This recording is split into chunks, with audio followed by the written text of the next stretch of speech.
our Almighty God, Creator of heaven and earth, Father and lover of our soul, you sit on your throne of mercy and rule with your love and faithfulness. You are full of grace. We acknowledge your presence in our lives. Nothing is hidden in your eyes, even our challenges and struggles in life. We come to you with faith.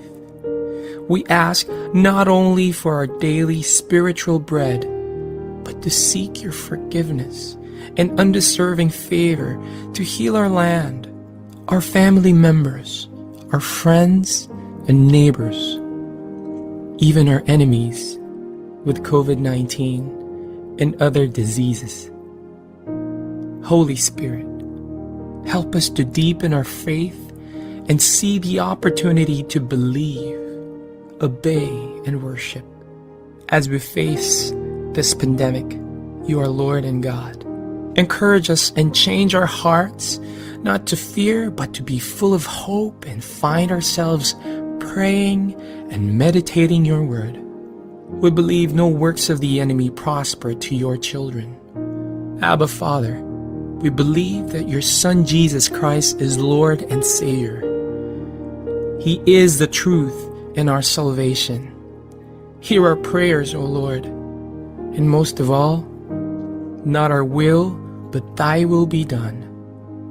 We pray this in Jesus' name, the name above all names, who was and is to come.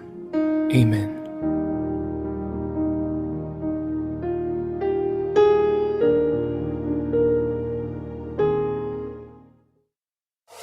Reaching out to Filipinos worldwide, the now of digital entertainment with studios in Manila, Bacolod, Hong Kong, and Los Angeles, California. This is V81 Radio Worldwide. V81 Radio, V81 Radio. Ito ang radio mo, ito ang radio ko. V81 Radio, V81 Radio. Dahil mahal namin kayo. V81 Radio, V81 Radio. Para sa inyo ito, V81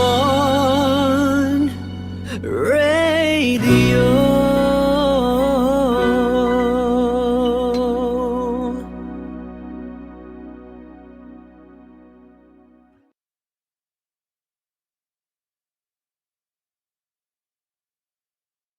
The views and opinions expressed by the host do not necessarily state or reflect those of the company and its management. Furthermore, the views and opinions of the guests do not reflect those of the host, the show, this station, the management, and the network.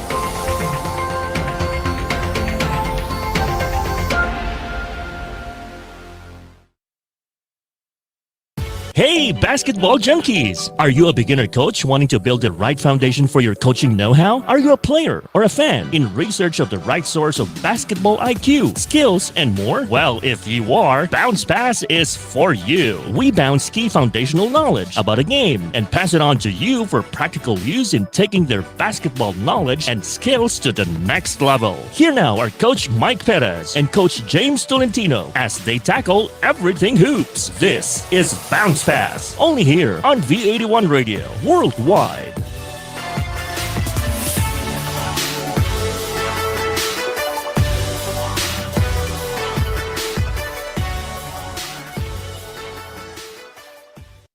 It's Wednesday once again, and you know what time it is. Pagdating ng alas 7, it's always bounce pass time every Wednesday. I'd like to welcome everyone for joining us in this session. Well, pretty interesting stuff we're going to discuss tonight. But of course, I need to call in my co-host and my ever favorable coach of all time, Coach James Tolentino. Coach James. Good evening, everyone. Isang magandang gabi na naman sa inyong lahat na nanonood dyan at sumusubaybay sa aming show na Bounce Pass. Ngayong gabi ay pag-uusapan natin ang tungkol sa NBA at anything under the Philippine basketball. Baka matamaan din natin dyan ang Gilas at ang kanyang parating na laro. Pero bago tayo magsimula, again, we would like to thank our sponsors Nintay T, Complete Basketball Academy, DL Cervantes Construction Corp, Gunita Villas and Pavilion, DHB Glass and Aluminum, J-Grit Glass and Aluminum, Spartans 3 Trading Corp, Tablescape, Local Government of Tagudin, Ilocos Sur, led by our beloved Mayor June Versosa, M Aesthetics Clinic, Manok na Puti Grill House, Dexter's Pizza Tunasan, and Marcelo Green Village, Rotary Club of San Pedro 3820, AAA Security Agency Inc., Round Tech Engineering Services, Hoosiers Clothing, and Astro Bricks. And the best kept resort secret, instead of checking in sa large resorts, dito na kayo sa Gunita mag-book. With only 8 suites, you can pick your own corner in the expansive resort of 2.5 hectares. You can stroll Sarap around yan. the garden mask-free. Sobrang sarap dito. Super lapit lang pati. Malapit lang to sa Padre Pio, Coach Mike. Dun sa may Batangas, Santo Tomas lang, maybe around 30 minutes away from Alabang. 4 rooms nila, merong sariling pool, kitchen, and living area. Sure kayo, family nyo lang kasama nyo, kung safe nang hinahanap nyo, dito na kayo sa pinakamagandang resort, Gunita Resort. So, you may call 0956-839-1269, 0956-839-1269. Sarap siguro magpa-reception ng kasal dyan. Coach James, no? Masarap, masarap. Actually, nakapunta ako ng wedding dyan. Naka-attend ako Naalala ng ko. wedding dyan one time. Okay. Wedding nung isang friend mo. Isang friend ko. Shoutout sa'yo, Okay. Luigi, kung nanonood ka man. All right. Okay. So also we'd like to remind everyone on where you can catch a bounce pass. Of course, as you know, we're with V81 Radio. That's present worldwide and on your 14 digital platforms. There you have them: your YouTube, your Facebook Live, App Store and Google Play, where you can go and look up the app, which later on we'll discuss. Different podcasts you can listen to in Apple Podcasts, Google Podcasts, even Spotify, Stitcher, iHeartRadio, and Pandora. And of course, hindi lang tayo dyan makikita. If you want to hear us over your mobile phone where you're on the go, you can go and download the V81 Radio Worldwide app. That's downloadable in the App Store and your Google Play para dun sa mga naka-Android and naka-Apple. And of course, aside from that, we also are, if you have Amazon Fire Stick at home, you know that little thing that you put in your USB drive or in your HDMI port para makapanood ka ng internet streaming. That's Amazon Fire Stick. If you have that, then you simply just download the V81 Radio app and put it in your device and you can watch our episodes. And lastly, kung kayo sa bahay ay merong Amazon Alexa tulad namin dito sa bahay na sinasabihan mo lang si Alexa kung anong gusto mong malaman, you can just go and tell Alexa, play V81 Radio, and they'll just hook you up to the latest or the ongoing show right there in V81 Radio Worldwide. So those are the different platforms kung saan tayo we can be seen and heard.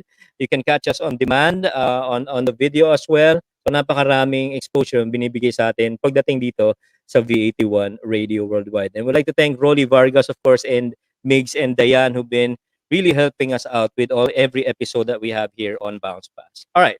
So now, Coach James, pag-usapan na natin, habang wala pa we actually invited a guest, but medyo siguro galing pa ng practice ito, so maya-maya pa habulin natin siya. But today, we'll be discussing everything about the NBA. You guys want to talk about playoffs, you guys want to talk about players and what have you. Anything NBA, we talk about that. And katulad ng sabi ni Coach James, maaring isingit rin natin mamaya yung laban ng Gilas dun sa FIBA qualifiers, which happens later, madaling araw. No? I think that's 2 a.m. A lot of things happening as well for Gilas Pilipinas. So now, Coach James, let's start. Go ahead, Coach. I think you're on mute. We can't hear you, Coach. So, but anyway, we have more stuff for you guys tonight. And NBA is going to be one of our topics. So I guess we'll start off muna. I think if Coach James is ready with this audio. I mean, man, the series, the Eastern Conference and the Western Conference, sobrang interesting now, no? Well, of course, without the king in this part of the playoffs, medyo kakaiba, no? Kakaiba yung thing nito. This is actually the second time that we've missed LeBron James in the deep in the playoffs. So medyo weird lang pag ganun na. But so far, Coach James, if your audio is ready, what do you think about yung series natin ngayon that we have in the playoffs? For me, it's very exciting. because it's a different look on both teams. Different fan base. Iba din yung mga nag-cheer ngayon. I think yung Mhm. NBA is up in viewership Mhm. because of Mhm. this. And masaya siya kasi nakikita natin yung young guns na magsi-step up to carry the torch for the NBA kasi at the end of the day, it's marketing and business. So nakikita na natin. And nakita ko rin yung coaching, iba din yung adjustments na nagkakaroon. May isang pinsan na sobrang frustrated niya with the Utah Jazz kasi parang Jazz fan siya. Oo. Na parang the basketball gods were smiling on them when Kawhi Leonard got injured. Remember, Right. 2-2 yung series noon. And then, Kawhi Leonard got injured. Diba? Mhm. In their That home was court, they lost sobrang ano na to... eh, no? Oh, parang that was the best chance na meron yung Utah Jazz. And hindi niya Uh-huh. talaga matanggap yung how the game is played or how it is coached. Diba? Remember, they were leading by 26 and yet Right. they kept on shooting early. They kept Mhm. on shooting early, which made the Clippers come back and win that game in game 6. And yun, Right. pumasok na nga tong Clippers. Very resilient din yung Clippers, no? Imagine, Uh-huh. without their number one scorer, Kawhi Leonard, they could have been Yeah. leading the series right now if not for some Mhm. mental errors in Right. that 1-point win by the Phoenix Suns.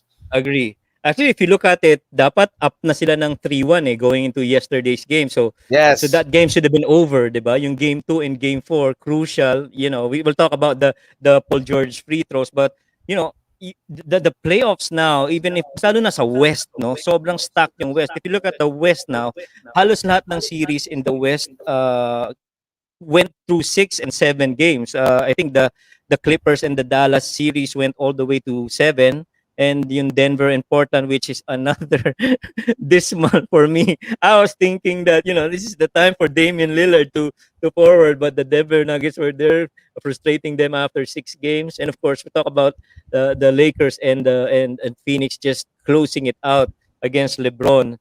Crucial yung injury ni AD na yun, coach. Well, it has been that way ever since, no? So yung kung sino talaga yung healthy at this point in time has the advantage. Remember, Portland also was battling injuries with Nurkic, not 100%, and McCollum. Ang dami nilang mga pinagdadaanan kasi it's a physical game, it's a taxing game, although not as physical as before, but yet it's very taxing kasi ang haba nung season mo, tapos everyday ka maglalaro, magta-travel ka pa ngayon, 'di ba? So Mhm. very taxing on their bodies, and ngayon napapatunayan natin if you're healthy and then you have an advantage. So now, 'di ba, nagkaroon na rin ng pilay yung Milwaukee Bucks. Right. Si Trae Young nagkapilay na din, pero it's part of the game. Kasama yan talaga, 'di ba? Remember the championships way back. Not way back, in the near championships ng 2018, 16, Mhm. 17, yung LeBron, Cavs and Golden State. Parang Mhm. injuries lang ang nagkatalo doon, 'di ba? Yung Right. kay Toronto Raptors, injuries din Right. nagkatalo doon. Right. Pero hindi yan excuse eh. It's part of the game. It's part of the game. Well, you mentioned about excuses, coach. I think one of the things that made this playoffs parang giving it a different look because we've never seen so many stars get injured in the playoffs. Like what you said, kanina lang si Giannis, man, when no nakita ko yung injury yung lundag ni Giannis na yun and the way he landed, I felt, oh no. It's the knee. It's got to be the knee, and yun nga confirmed nga na ACL siya.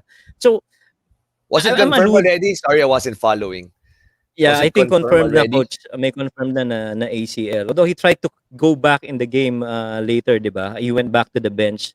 But, it is what it is. But I wanna ask coach, if you remember LeBron James tweeted something about I told you so NBA, that this next season was too close. The way that the game is played now, it's going to be prone to injuries. I told you. You were mentioning na hindi excuse yan. What's your take on that perspective of LeBron James? My take on that the bubble should have been postponed, number one. Mhm. I think he was one of the proponents who pushed for it to start or to continue. The Mhm. bubble for the playoffs to continue. So they had shortened the time in order for them to have 2 seasons. I think the NBA at that time was preparing to cancel the season, 'di ba? At that time. Mhm. Mhm. Tapos nung sumunod na taon, eto na nga, kailangan na matuloy yung pangalawang season. Kaya medyo shorten yung pahinga. Pero for me, kasama talaga yun sa game eh. They have to prepare for it. Hindi naman natin masabi yun. Tsaka yung mga injuries naman, mahirap i-predict. We will try to prevent, pero here and there, meron talaga mga injuries eh. Right. And as you prepare and you prevent all that injuries from happening at the end of the any year for that matter. At the end of the day, it's not just your strategies, it's not just your culture. Paramount ang health ng mga players when you get Oh, deep pero into the playoffs. remember itong time natin, uso yung load management. Right. 'Di ba? Uso yung load management and yet mas madami injuries. Bakit kaya? 'Di ba? Hindi natin masabi. Siguro because it's very offensive game, mabilis ba yung game? We don't know. We have to collect data to know it. Pero hindi natin pwedeng sabihin na just because kulang yung rest or walang preparation, we have to match it with data. Yun yung Yeah. tingin ko dyan. Pero Right. yung sinasabi na medyo kasi confused ako doon eh dahil pinush nila yung bubble. I thought talaga canceled na yung bubble na yan eh. So, pinush yung bubble, talagang alam naman nila na magiging malapit lang yung sunod na season nun. Well, here in Bounce Pass, one of the things that we push is we ensure that we have guests, coaches that would really be explaining everything about the game, and so that we could bounce key foundational areas between us and you, our viewers. And we'd like to thank our viewers for sticking around. So let me bring in our special guest for tonight, Coach James. Well, this guy technically does not need much introduction. He is really Munti ka the na mabigla. Hindi ka na mabigla, right? He's a two-time UAAP champion. He was a UAP Finals MVP in 2007. He was drafted 2008, second round, 13th pick by the Air 21 Express, and became the head coach of MPBL, the Makati Super Crunch, and currently the head coach of the women's team of De La Salle University. Our very first guest in Bounce Pass, we bring in Coach Cholo Villanueva. Coach, good evening. Hi, good evening, guys. Ganda ng Coach. design. Good evening. Ganda naman yan. Bagong taba si Coach Cholo. Habang Oo. gamer pa yung upuan. Kailangan. Right. Coach, baka may mga gusto ka munang batingin dyan, shout out, or gusto i-promote your camp? Yeah, yung camp mo. Of course, I'd like to invite everybody to enroll dun sa Cholo Camp. I've been having that Cholo Camp on air for the past year now during this pandemic. And of course, yung viewers ng Bounce Pass, I'm very proud of how it started, and then now it's still ongoing. So, good job, guys. Well, technically, ikaw ang Salamat. nag-launch nito. Coach Cholo, you were the very first. Pero unang-una sa lahat, Coach Cholo, bakit ang payat mo ngayon? Anong sikreto niya? Oo nga. Anong sikreto? Nag-workout ka ba? Secret training ba yan? Secret training? Ang sikreto ata na appendicitis ako eh. Ano, pwede sa... talaga? Operahan ka? Oo, na-operahan ako kaya medyo bawas-bawas muna. Kaya medyo Well, pumayat. you look good. You look good. Sobrang fit mo, Sobrang fit mo, Coach. Thanks, That's good. thanks. Right. Well, Comeback ata to. Mukhang may comeback na mangyayari. Ano na ngayon eh, nung araw pwede pa kaso gabi na ngayon eh. Gabi na. Anyway, Coach, speaking of gabi na, we were talking about, our topic for tonight is the NBA. And we were discussing before you got in about, the volume of superstars na nagkaroon ng injury this year in the playoff. I mean, must be monumental. The first time I think that we've seen this set of players. And I was telling Coach James that in I think a couple of weeks ago, LeBron James tweeted something about, NBA, I told you so. The season was too close. The way the games are being played, it's going to be prone to injuries. Interesting. I want to get your take on that, Coach Cholo. Actually, if you're going to look at yung mga injuries, I think yung mga injuries of like yung tweaking ng ankle, or for example, mga sprains, ganyan. It's very accidental. It could happen any night. Pero for example, there's only few injuries na, for example, hamstring strain ni Harden or groin injury. Um, but if you're going to look yung knee sprain, ganyan, if you're going to look at those injuries, there's very few. Mhm. Siguro mabibilang mo yung superstars na it's mga 5 guys or less than 5 guys. Parang nakita ko in one FB post na nilist down nila yung mga injuries for this year. Pero it's less than 5 yung mga talagang overuse eh. Yung parang groin strain or hamstring strain. Those are the overuse injuries eh. But if you're going to look at the other things, like si Trey Young just tweaked his ankle, si Kyrie Irving tweaked his ankle. So it's very incidental, and I don't think na yung sinabi ni LeBron James is right. I don't think that it's correct. Kasi it's part of your job to be in shape, part of your job to, and part of your team, your conditioning coaches, your PTs need to work together to avoid those injuries. Alam nyo na ano eh, what's the certain time frame for the season eh. So within that time frame, coaches and PTs and conditioning coaches will look at yung load management, yung kailan maglalaro yung player, when are they gonna miss practices, are they gonna sit out games.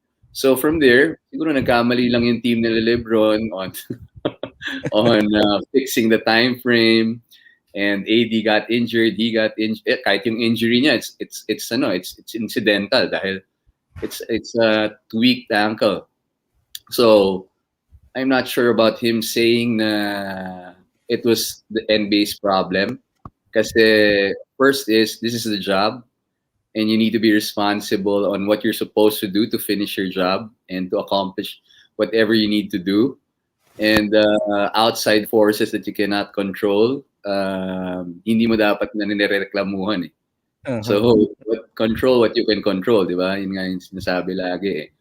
And you can't be just blaming anybody na commissioner on putting in a season dahil he's balancing a lot of things. yung mga, for example, how the league would paano ba tatakbo yung liga, how would it sell, yung teams, how would they get back their expenses. So maraming binabalance yung commissioner, and the least of his job is thinking about the players' injuries. The players need to think about their own injuries in the team. So yun. Right. I think si Coach James also shared the same view about load management, that should have, parang Coach James, di ba, given them enough rest. Is that correct? Yes, correct. Kasi si Coach Cholo talaga yung nag-imbento niyan dito sa Pilipinas eh, yung load management. Talaga lang ha. Oo, yan. Trivia mga viewers. Trivia. 2 years na ba? Oo, si Coach Cholo yung nagpauso niyang load management eh. Pero hindi, yun na. Tama yung sinasabi ni Coach Cholo na parang trabaho niyo yun eh. And yes, correct, incidental naman talaga yung mga natapilok. Kasama yun talaga eh. Pero yung kay AD, si AD kasi kasama yun sa ano niya eh, sa pagte-trade mo sa kanya, 'di ba? Na parang fragile siya, na known to be injury prone. Injury prone si AD. Ilang season na si AD na ganyan. He can't finish the season properly. Tapos I think lalo na he came off a championship. He doesn't know how to pace himself dahil it's something new, maybe with his conditioning coaches and his team of PTs, trainers. Hindi nila alam yung timing eh. Kasi first time niya to have a very short season nga eh, pero na-prolong dahil sa championship eh. So coming in the following year, I don't think that he has the right people around him to make him finish a season properly. And it has been shown even before itong season na to eh. Right. You mentioned about now that we're on the topic of the Los Angeles Lakers, I want to stay on the Western Conference first. Western Conference, like what I mentioned earlier to Coach James, been been the most difficult playoff so far. We've seen only one game in the first round that went 5 games. Everything else went 6 and 7. Right now, well, in the second round, you had Phoenix getting blown out by Phoenix blowing out Denver rather for in 4 games. And right now, yung game between the series between Clippers and Phoenix is really close. No, which one of coaches? I ask you, which one of the teams in the West that got in the playoffs were big disappointments to you guys? Maybe we'll start off with Coach Cholo and then Coach James. Big disappointment for me. Siguro, I think yung Utah Jazz. I think they have a very good team. They're very well coached.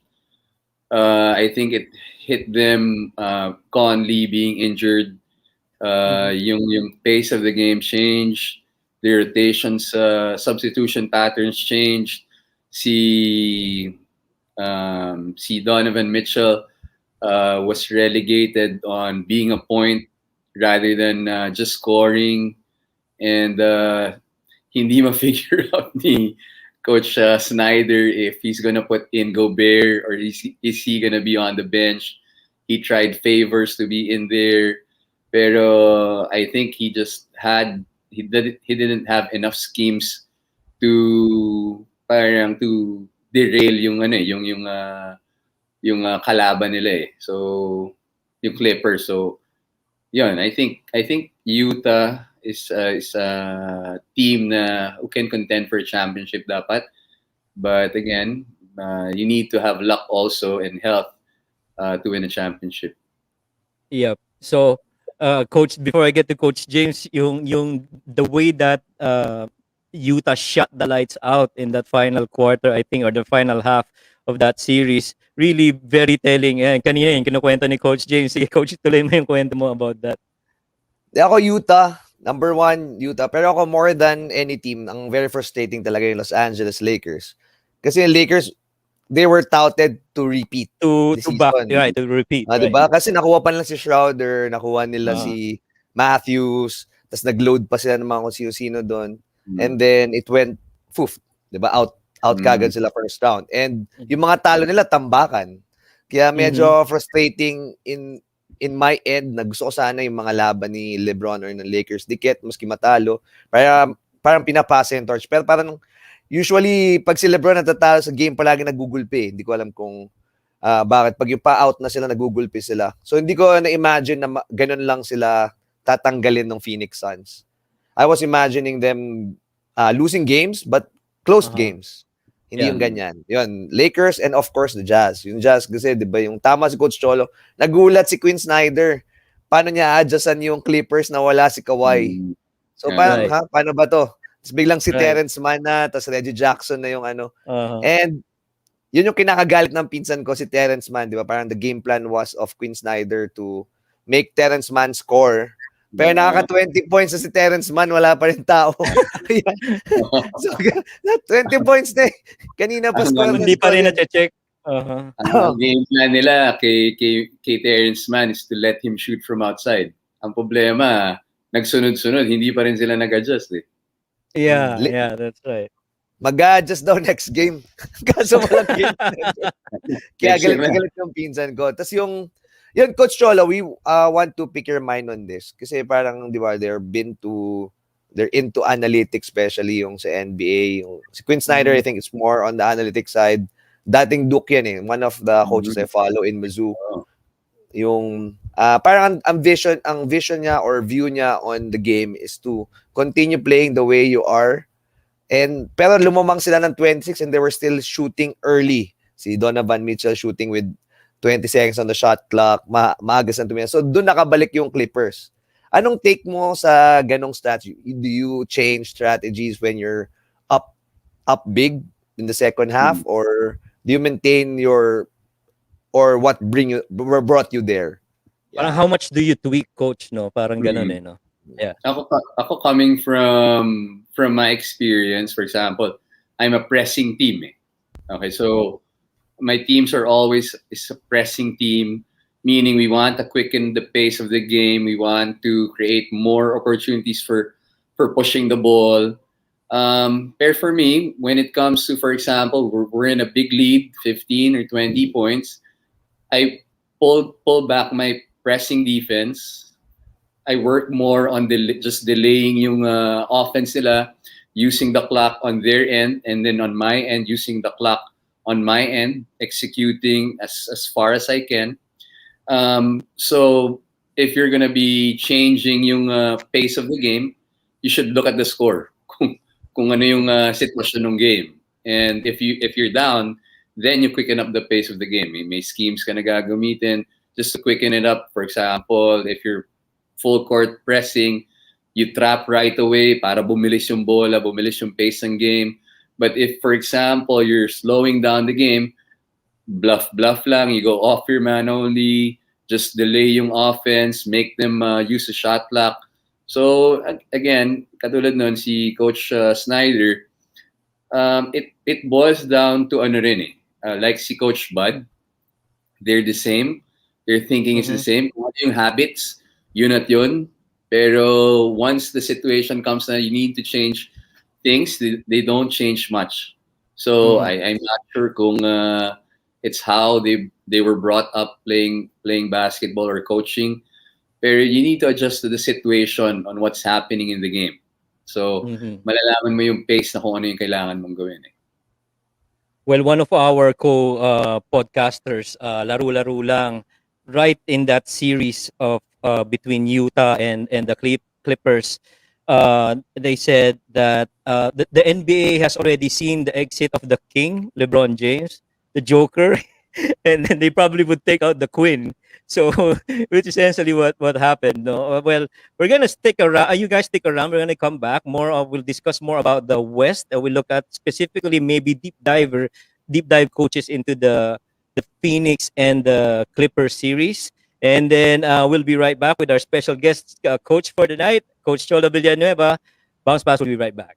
We'll be back shortly. This is Bounce Pass, only here on V81 Radio Worldwide.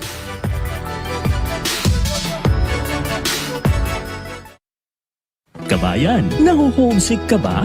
I-download na ang aming mobile app at mag-enjoy sa mga kantang Tatak Pinoy and feel like you're home. The V81 Radio mobile app, available in the App Store and Google Play Store. V81 Radio mobile app, free now, free forever.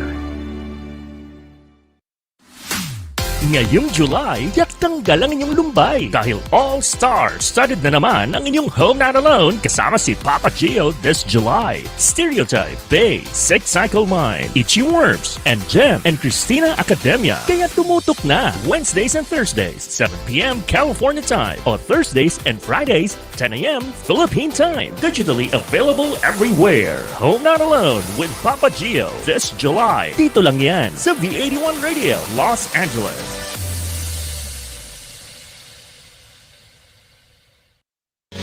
Hi, I'm Paulo Santos. Pinoy music ba ang hanap mo? Download the V81 Radio app, available on App Store and Google Play. Free now, free forever. V81 Radio, V81 Radio.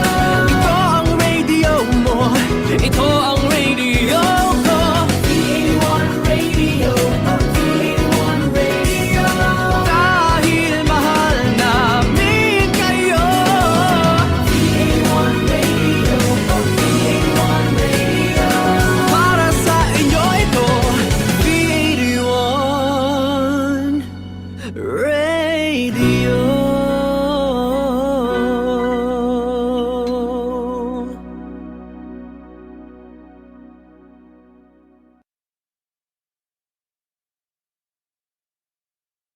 Now back to Bounce Pass, only here on V81 Radio Worldwide.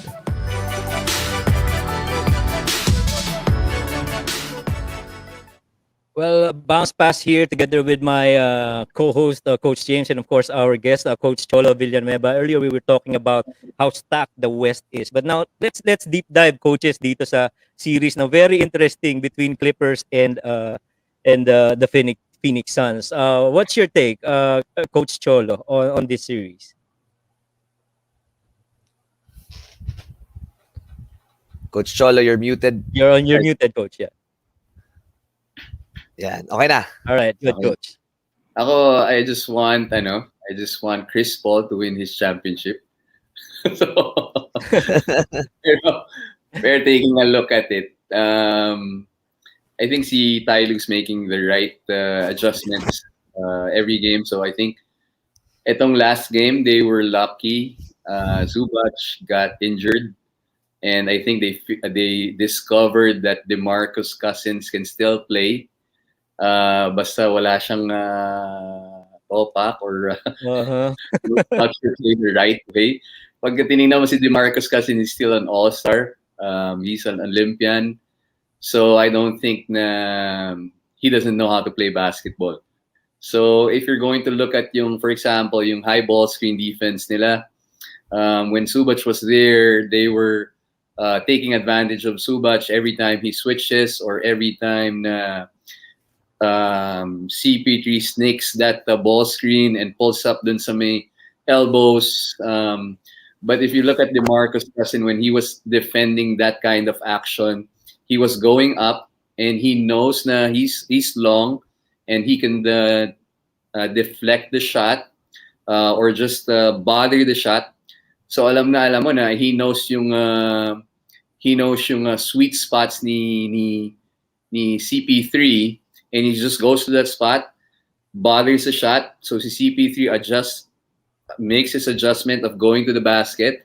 Pero as at this time, si CP3 doesn't have the explosiveness to go for those layups. That's why that mid-range shots, yun yung kinukuha ni CP3 kasi he can elevate from there that near from the basket. So, and coming from the other end, see DeMarcus Cousins is still DeMarcus Cousins on the offensive boards.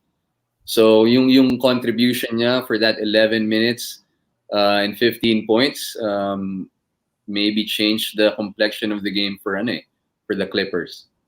Yep. And yung adjustments, you guys were mentioning about adjustments. Coach James Tyloo, adjustments, when you talk about 3-1, top of mind, it always boils down to Tyloo. Remember, in the first round, they were down 0-2 twice, no? And then now they went down 3-1 and very resilient. What's your perspective on how Coach Tyloo is approaching this kind of pressure closeout games? For me, number one, meron palagi siyang horses, no? Meron siya palaging malakas na team. Kawhi, ngayon, pilay lang. Paul George before LeBron, Kyrie. So, meron talaga siyang materials. And tama si Coach Cholo na nagulat, biglang andun si Cousins. So, ito, very different take on how they defend Chris Paul na dapat as compared to Trae Young. Mamaya tayo pumunta kay Trae Young. Diba, when Bucks are defending Trae Young, they follow and drop. Nagda-drop palagi yung bigs. They're challenging him to shoot the mid-range. Ngayon, sina-challenge nila si Chris Paul from 3 points to the free throw line, trying to make him a driver and trying to stay home on Booker para wala yung kick out. Di niya na-dictate kung saan pupunta. And also, nag-a-adjust sila dun sa mga down screen and dun sa spin action ng Phoenix. Sa spin action ng Phoenix, pinapatay nila yung spin action, binabanggaan nila si Booker, tapos siniswitch nila palabas galing kay Pat Bev, papunta kay, ang tawag dito, kay Batum. And si Batum, di ba?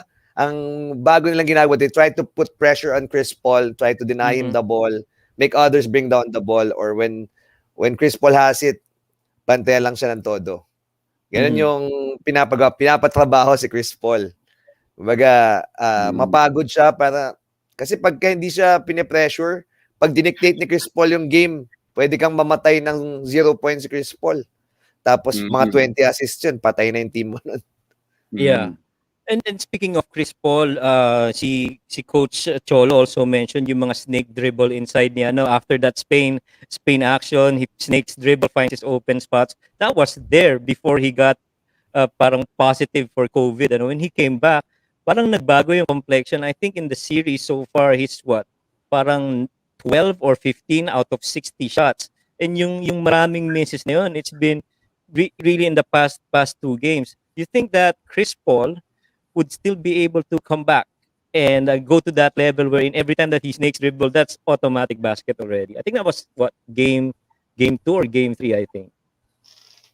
I think it's really the defensive adjustment ng Clippers on what they're doing on that high ball screen.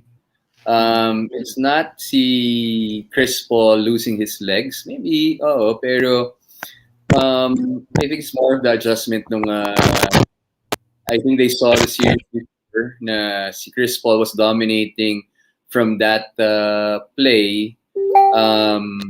So I think si Tyloo made the adjustment on putting that kasi alam mo you know that kahit si Zubac, DeMarcus Cousins, they go up instead of Mhm. Jokic na before that si Jokic plays two guys on that roll or on that pop.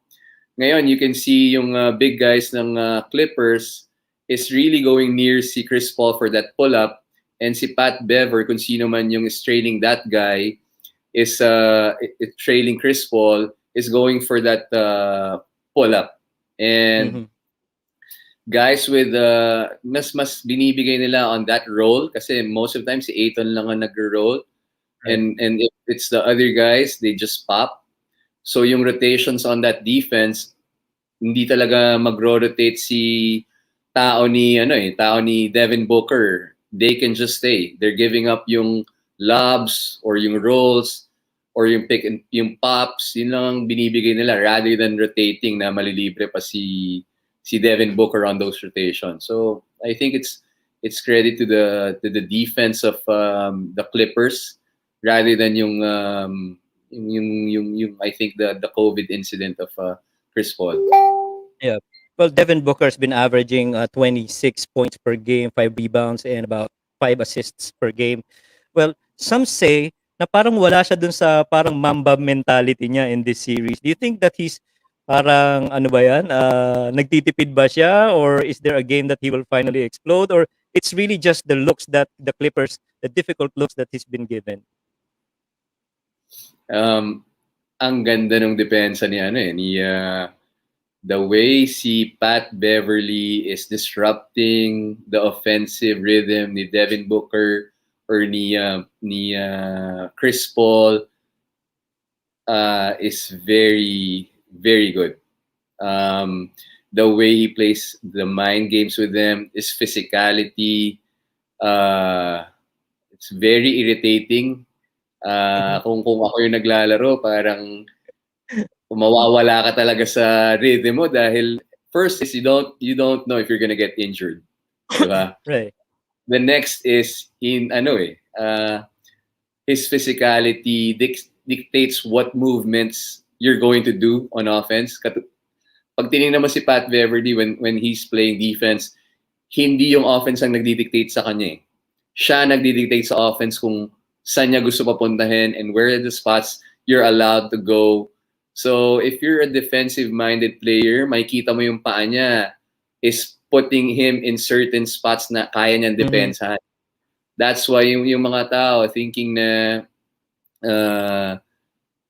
si Devin Booker or si CP just struggling. He's struggling because of that Pat Beverly defense. So malaking bagay si ako kung ako magbubuo ng team, I need Pat Beverly every time on my team. Si Coach James nung bata pa raw parang Pat Beverly to eh. Coach, ano take mo? Wala, naka-mute ka, Coach. Coach, we can't hear you. We can't hear you. So, yeah, There that's you it. go. Okay. Parehas lang kami ng dungis ni Pat Bev. Parehas lang. For all you know, baka pati sa CR bumabantay si Pat Bev kay Devin Booker. Pero kasi si Pat Bev is a different player than the players that Devin Booker has faced. This guy doesn't switch easy.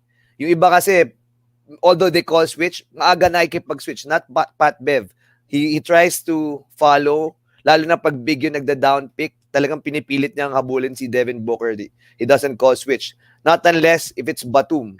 Yung kasi minsan yun sa Spain action nila, i-switch nila, double switch nila para si Batum yung kukuha sa kay Booker. And okay yun, hinahatid ni Pat Bev si Booker kay Batum. And also remember, we have to remember also na si Batum and Paul George are good defenders as well. No, si Reggie Jackson. And ang napansin ko din, si Ayton, he cannot out-muscle DeMarcus Cousins pag nakakakuha siya ng lob or nakakakuha siya ng offensive rebound sa post.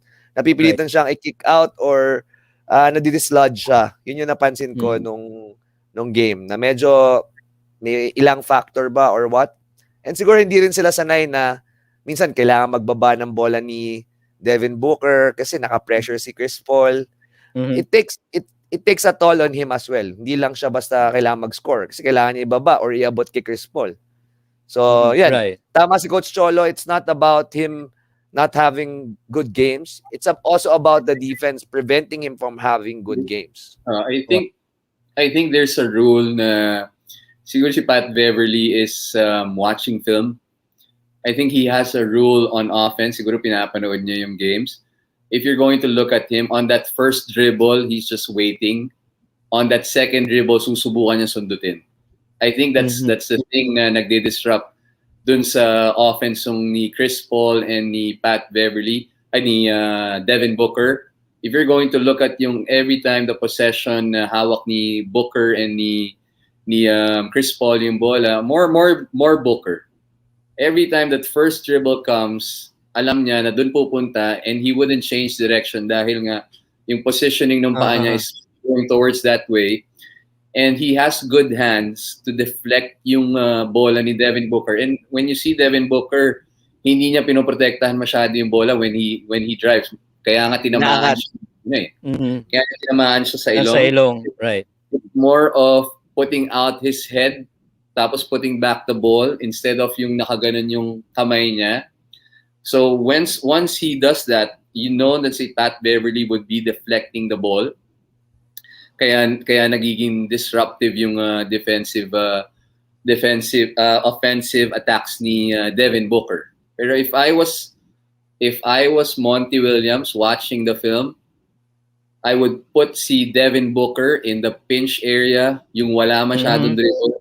Just turn around and one dribble pull up, tapos on the post area, bigyan ko siya ng mga screen-to-screener action na parang for example, yung sa Spurs before, those actions coming off down screens, ganyan, or even posting up on a triangle offense na mag-end up si Booker on that post and turn and shoot.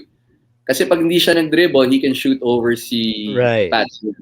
Pero once he puts down the ball on the floor coming from the three-point line, most of the time on that second dribble, made-deflect yung bola, it's gonna be a turnover. So, kung ako si Monty Williams, I'll be adjusting offenses na kahit yung nila, yung Iverson cut nila, I would put pag Iverson cut niya, I would give it to the big guy and go high-low. Tapos, yun na yung mga movements na gagawin. Wow, very interesting takes that we've gotten so far. And you guys can only get this here on Bounce Pass. In case you just joined us, we're discussing anything about the NBA and the playoffs. Coach Cholo, our guest for tonight, giving us his take. And we wanna greet some of our viewers. Kit Esmalin, hi, happy viewing to you. And Tantan Endaño, he says, hi Happy mga first idol. Father's Day. Si Kit, happy first Father's Day. Oh, Kit, happy Congrats, first Father's Day, Okay. And then we have Tantan Endaño. He says, hi mga idol. Idol so, yan. Baka mga ano nyo to. Yan ang idol Topa nyo sa to. CSA. And number one center namin sa CSA dati yan. talaga? Yes, sir. Long time na pala, mga teammates, ano? And we also have, of course, the sweet shooting Ron Lester Guerrero. Sabi niya, shout out po mga coaches. One of my favorite, Coach Cholo is one of my favorite coach. Coach Cholo, did you handle him? Hindi nagmimintis yung batang yan. Yan ang Ray Allen ko sa isa kong team dati. Iba bumitaw yan si Lester. And of course, si Alan Maderaso. Good evening mga idol coach. One of the players who I think never gets old. Sobrang tagal na nito naglalaro. Pero yung gaming niya talagang smooth na smooth pa rin. And of course, one of our favorite guests that we invite here in Bounce Pass, si Francis Marasigan is also watching. Francis, hi, how are you? All the way from the US of A. And lastly, we have Tinoy Olgado. Tinoy, one of my players in MK Blossoms. Shout out to you guys. So at this point, you any one of the watchers, if in case you want to join us here and hop in and join us in the live stream for a few minutes to give your take personally here, just message us so that we can pull you in and give you the link. So now, coaches, you mentioned about Coach Monty Williams. It's been a calm amidst all these storms para sa mga players.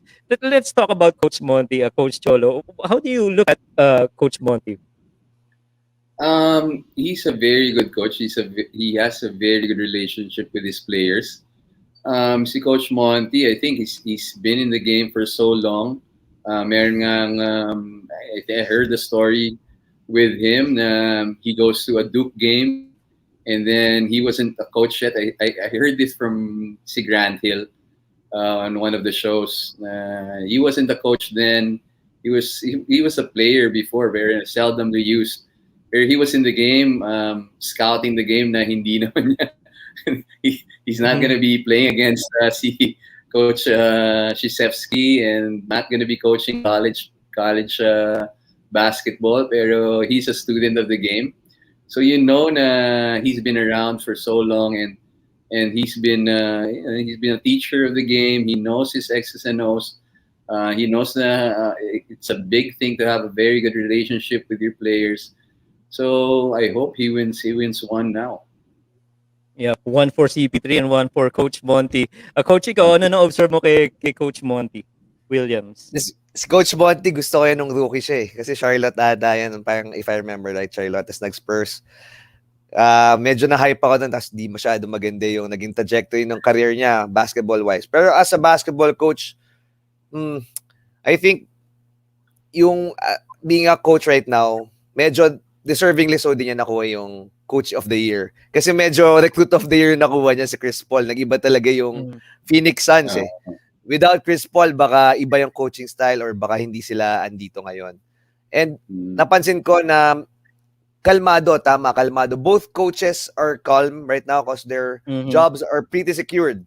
Diba sabi ko nga kay Ty Lue before, hindi yan masyado mag-aalala kasi 5 years yung pinirmahan niyang guaranteed contract.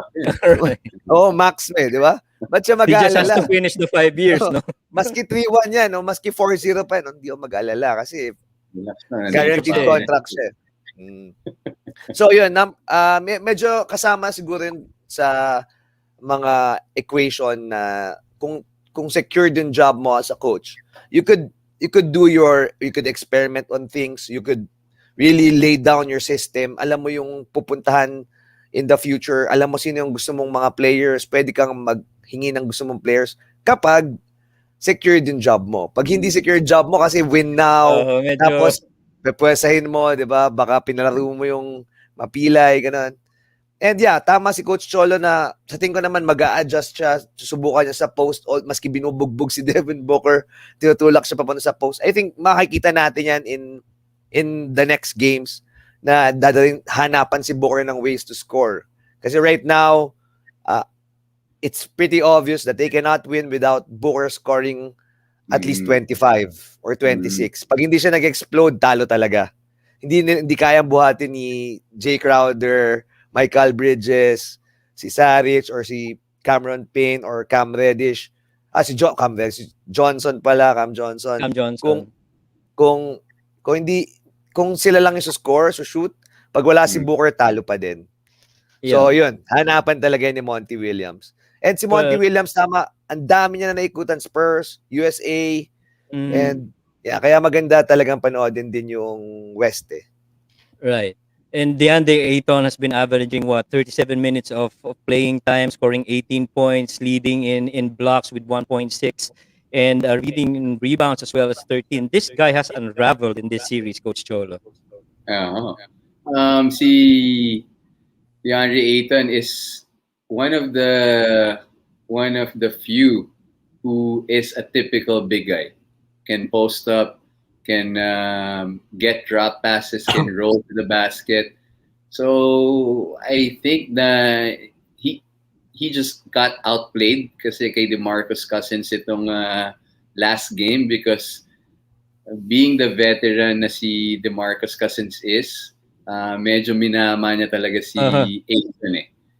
He knows that Ayton is pretty much younger than him, so inuna-unahan niya on the physicality, on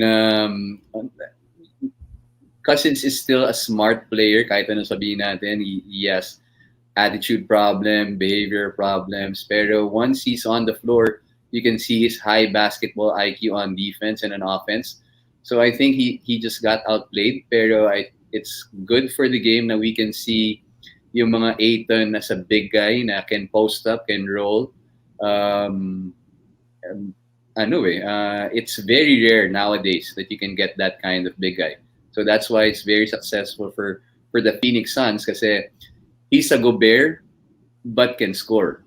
Right. So, yun ang pinagkaiba nila. Tama, Coach. And Coach James, sabi dito ni Ronald Tubid, ang isang regular follower mo, ikaw daw ang John Lloyd ng PBA. Tama ba yan, Si Coach Cholo James? yun. Si Coach Cholo Si Coach sinasabihan Cholo ba? niya. Okay, okay. Oo, Akala ko Coach ikaw Cholo, eh. pa-shoutout daw. John Lloyd ng PBA si Coach Cholo. Idol ko yan si The Saint eh. The Saint, Napakabait oo. niya. The Saint Dapat Napakabait. minsan may isama natin dito coaches no sa Bounce Pass, may invite natin si Ronald. Mahilig kasi magdasal to ng gabi kaya hindi masyado The Saint nasustorbo. Well, speaking of dasal, there's been a lot of prayers, I believe, that Paul George has been making, especially with this up and down performance. No, mixed reaction from fans, mixed reaction from the really basketball pundits. What's your take? Is he performing as the playoff PG or is he a pandemic PG? I think na coming from where he came from, he's just happy that he can play the game he loves. Coming from that horrific injury, I don't think he cares about yung mga bashers and everything that other people are saying. He's just balling, he's just playing, and I think it's kaya nagiging pandemic P is just the consistency of his game.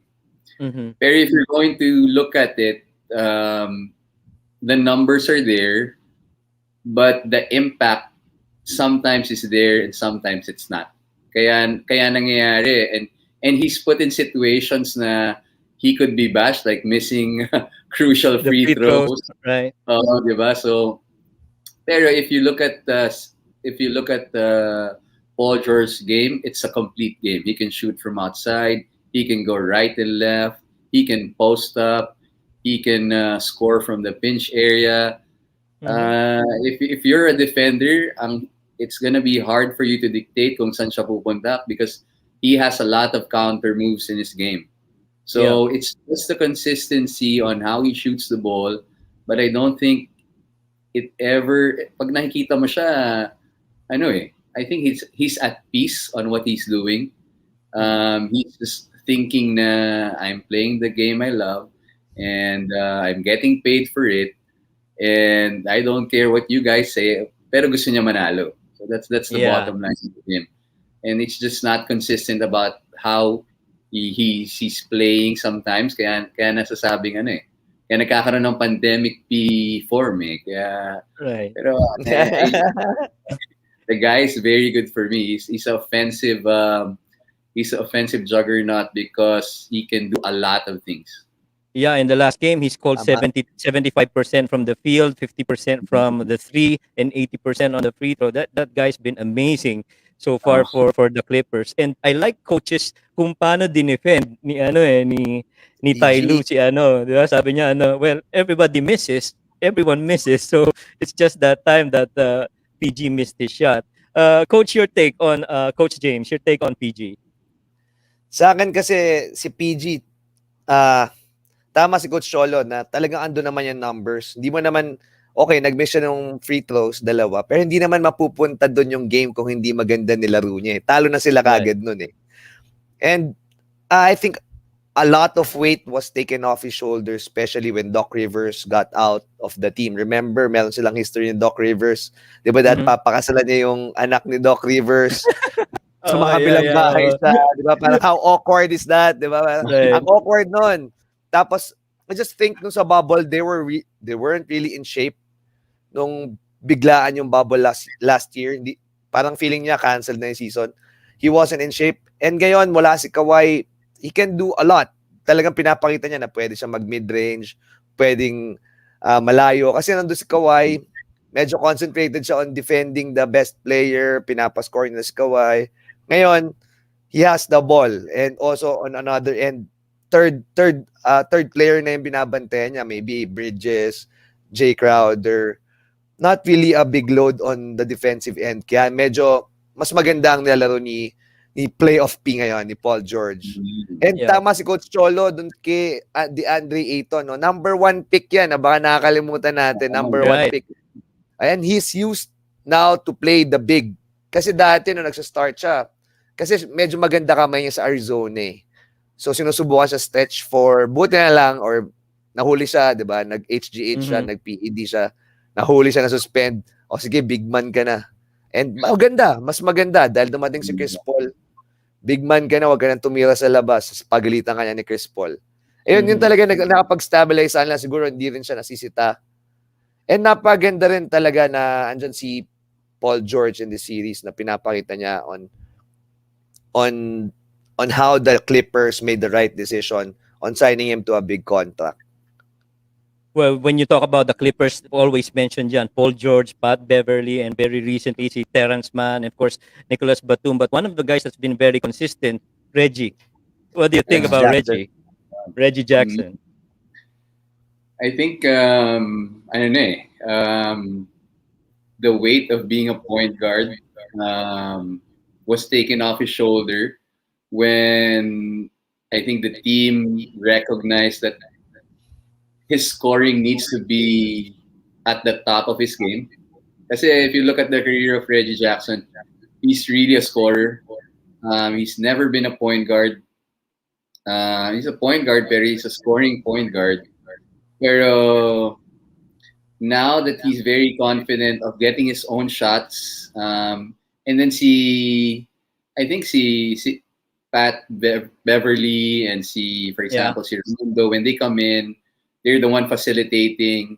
So Reggie Jackson is just being comfortable with scoring the basketball, which is the best thing he does on the floor. That's why yung mga big shots most of the time comes from him. Kasi he's not afraid of the big moments and to take crucial shots. So he's playing very well. That's why even though the Clippers are going to be down, they still have a fighting chance to win the series. Tsaka momentum swing yung mga baskets ni Reggie Jackson. Coach, Oo. talaga. Yeah. And yung closeness, I believe, with Paul George, whom he's become his best friend through the years, is really parang masaya para sa kanilang dalawa itong experience na to. Now, speaking of experience, before we get into our next break, to close out this discussion about the West, your fearless forecast about this. Who gets it? Is it Clippers or the Phoenix? Coach Cholo, hate to put you on the spot, but you have to choose. Hindi, I really want CP3 to win.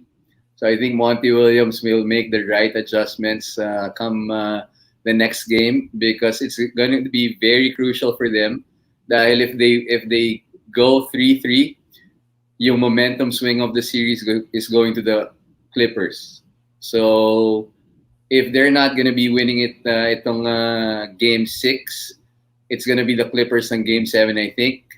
Pero again, I want to go with the Phoenix Suns because I want CP3 to get his ring before he retires. So I'm going with Phoenix. Do you think though it's possible, Coach, na i-close out nila bukas yan sa LA or?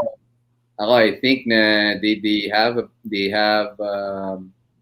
if they have the right adjustments, if they look at yung mga ways on how make Devin Booker go to his scoring spots and Ayton playing the physical game with their bigs, I think they have a very big chance. Kasi Crowder, the other guys are gonna be there. Si Campaign, I think he's gonna play more. I think nangyayari lang when ang tendency ni Monty Williams when they go down big is put in CP3 more. I'd go the other way. I put out CP3, change the complexion of the game. Once na the score goes nearer, I put in CP3 to close out the game. Nangyayari pagka binabad mo si CP3 for that long time, he would try so hard and nawawala na yung rhythm of their offense eh. So I think si Coach Monty Williams will be looking at film and he would recognize yung mga things that he needs to adjust for the next game. So for Coach Cholo, it's the Phoenix, either Game 6 or Game 7. Coach James, your fearless forecast. Clippers, So, no Phoenix. choice na. Hindi. No, I Ako, still get to sabihin pick ko, my choice. Clippers will win in 7 games kasi babalik na si Kawhi next game. Yan. It will be a stress, di ba? Pero ako, ang call ko Pero kasi confirmed Suns na ba, Coach, babalik si... Hindi pa. May okay. kutob lang ako na baka babalik Okay. siya. Suns in 7 ang tingin ko. With or without Kawhi. Sa tingin ko baka makarry pa yung momentum ng Clippers. Pero yung sa Suns, baka i-close out na ng ng Suns. Pahirapan ng mga home court nila. Home court advantage. And iba kasi yung no? Parang iba talaga yung tournament ngayon. Parang walang home court, di ba? Parang walang, hindi masyado essential yung home court right now. So, kung sino lang talaga yung uminit. Parang iba eh. And yung sinasabi natin, Ganun na eh. Right. tama. Yung kay Reggie Jackson, nakalimutan natin, ang taas ng sweldo niyan dati, tumanggap ng minimum yan, ang daya, no? Nagkadayaan eh. Ang laki ng sweldo niyan sa Pistons, right? Yeah, nag-Pistons nga pala si Reggie, no? Nung magaling na siya sa Oklahoma, di ba? Right. Kinuha siya. Usap That's siya ni right. Paul George na bigay ko yung konting sweldo sa'yo, laro ka dito. Oo. Isasama ko yung stay per friends ng asawa ko. Oh. May Sama na negotiation on the side, no? Oo. That's good. Well, ako, as for me, I'll give out my emotional vote to CP3. I really think that this guy deserves to get his ring after all the teams that he's bettered after niya mag-join. I think he deserves this ring this year. All right. So, well, if you guys are having some fun and go grab your snacks some more, and because we're gonna be right back after this break, but this time we'll talk about the East. Back again with Coach Cholo and Coach James right here on Bounce Pass. We'll be back shortly. This is Bounce Pass, only here on V81 Radio Worldwide.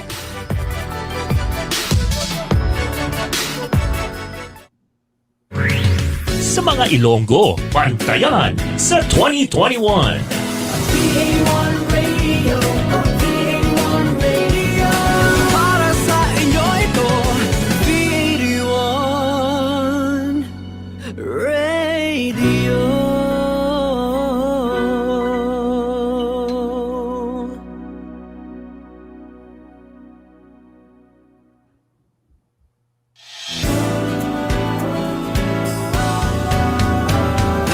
B81 Radio, B81 Radio, ito ang radio mo, ito ang radio ko. B81 Radio, B81 Radio, dahil mahal namin kayo. B81 Radio, para sa inyo to, B81 Radio. Hi, this is Hannah Presillas. Pinoy music ba ang hanap mo? Download the V81 Radio app, available on the App Store and Google Play. Free now, free forever. Now back to Bounce Pass, only here on V81 Radio Worldwide.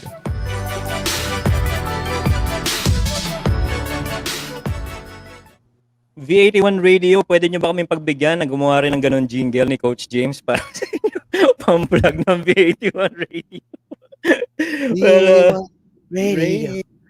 Minsan napapakanta ako niyan ng biglaan lang. LSS ka na lang, Well, yeah, we're really just starting with all the fun that we're having tonight. We're discussing about the NBA playoffs, of course, with Coach James and our special guest, Coach Cholo Villanueva. This time we move to the East. Well, more stacked ang West, but the competition in the East is something else. Let's start off. Your biggest disappointment in the East? Of course, yung Brooklyn Nets. I think they're paced to win the championship. But I think again, it's karma. Dahil tinapakan nila si Lucky. So That's where it started everything. But again, ngayon nga, I think na whoever's the healthiest team will win the championship. So the biggest disappointment for me is in Brooklyn Nets because they were paced to win the championship. Uh, the big three, whenever they're there, they decided to play defense.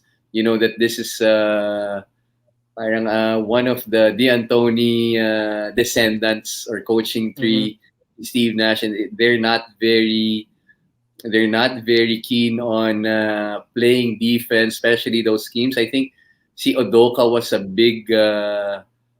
influence on how they play defense. You see them fighting screens. You see them sometimes switching, pero most of the time, especially on the down screens or yung mga back picks, sometimes they don't switch. So it keeps the other team guessing. Pag nag-decide naman that Brooklyn Nets team to play defense, scoring is not a problem for them. So I think Mhm. na si Lucky was the big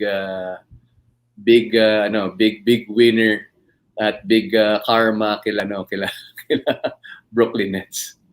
Oo, grabe yun. I mean, Gabi yun, gabi yun. after parang poetic nga eh, no? Almost poetic that same leg or foot that he stomped on Lucky yun yata yung na-injure eh. No? Oo, tapos nagalit pa si Lucky dun sa mga teammates niya, talagang pinilay pa lahat. So, No. Pati yung kamay ni Joe Harris na pilay eh. Di ayun lang. makashoot na eh. Oo. Pag ganun na eh. Pag ganun na yung follow through eh. Oh, grabe. But talk about coaches naman the impact of KD literally carrying this team into that series. He was just a few inches away. Sabi nga ni si Coach James yata nagsabi ko maliit-liit lang yung pa siguro. Sila pa yung nanalo eh. No? Anong take nyo dyan, coaches, with the way the Brooklyn Nets version of Kevin Durant has been playing? For me, it was tama yan. It was sabi nga ni Coach James, it was a few inches away from winning that series. But I think if you're going to listen to some of the Scottie Pippen interviews na very Right, hot right. trending now, I was going to go to that.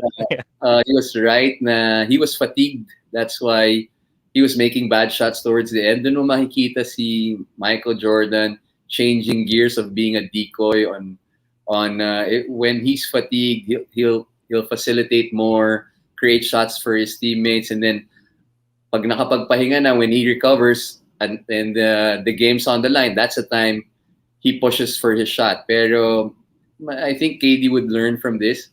But again, he was very great in that game in that series.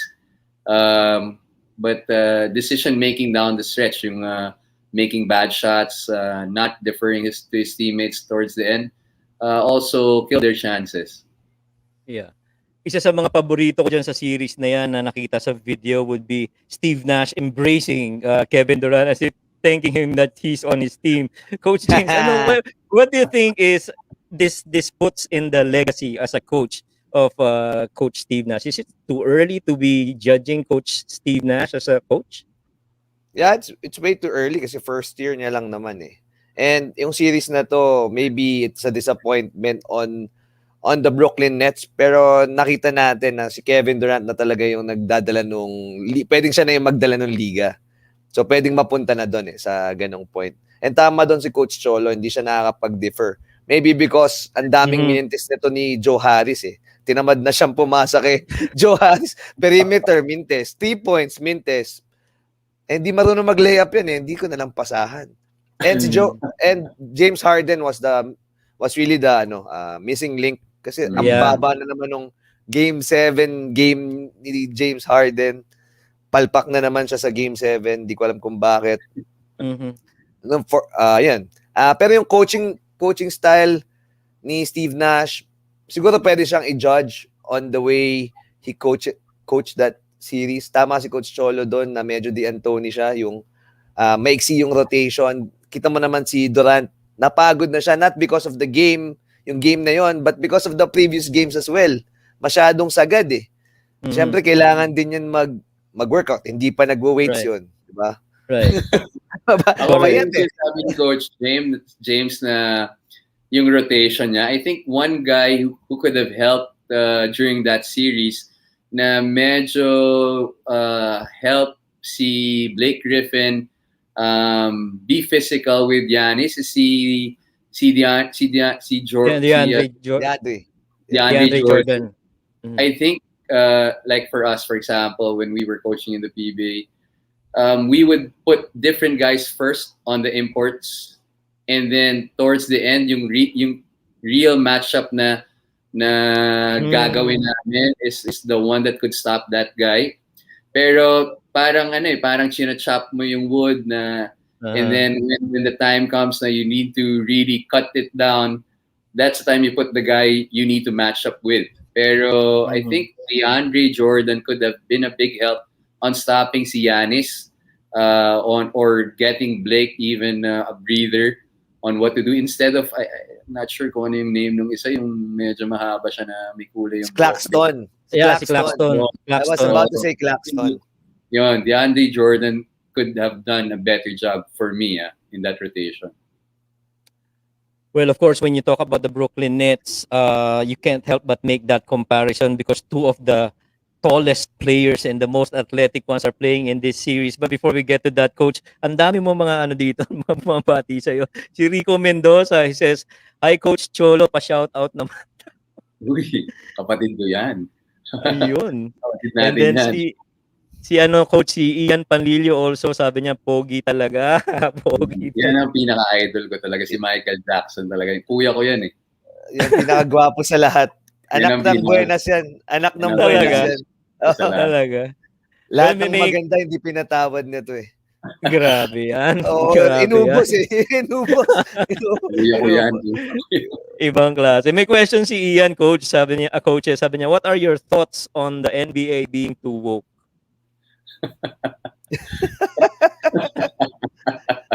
Kaya Makikita nagagalit natin si yan, Marky. ano pa lang eh. Makikita natin yan sa idol natin, Kuya Ian, si Scottie Pippen eh. Woke na woke na yun.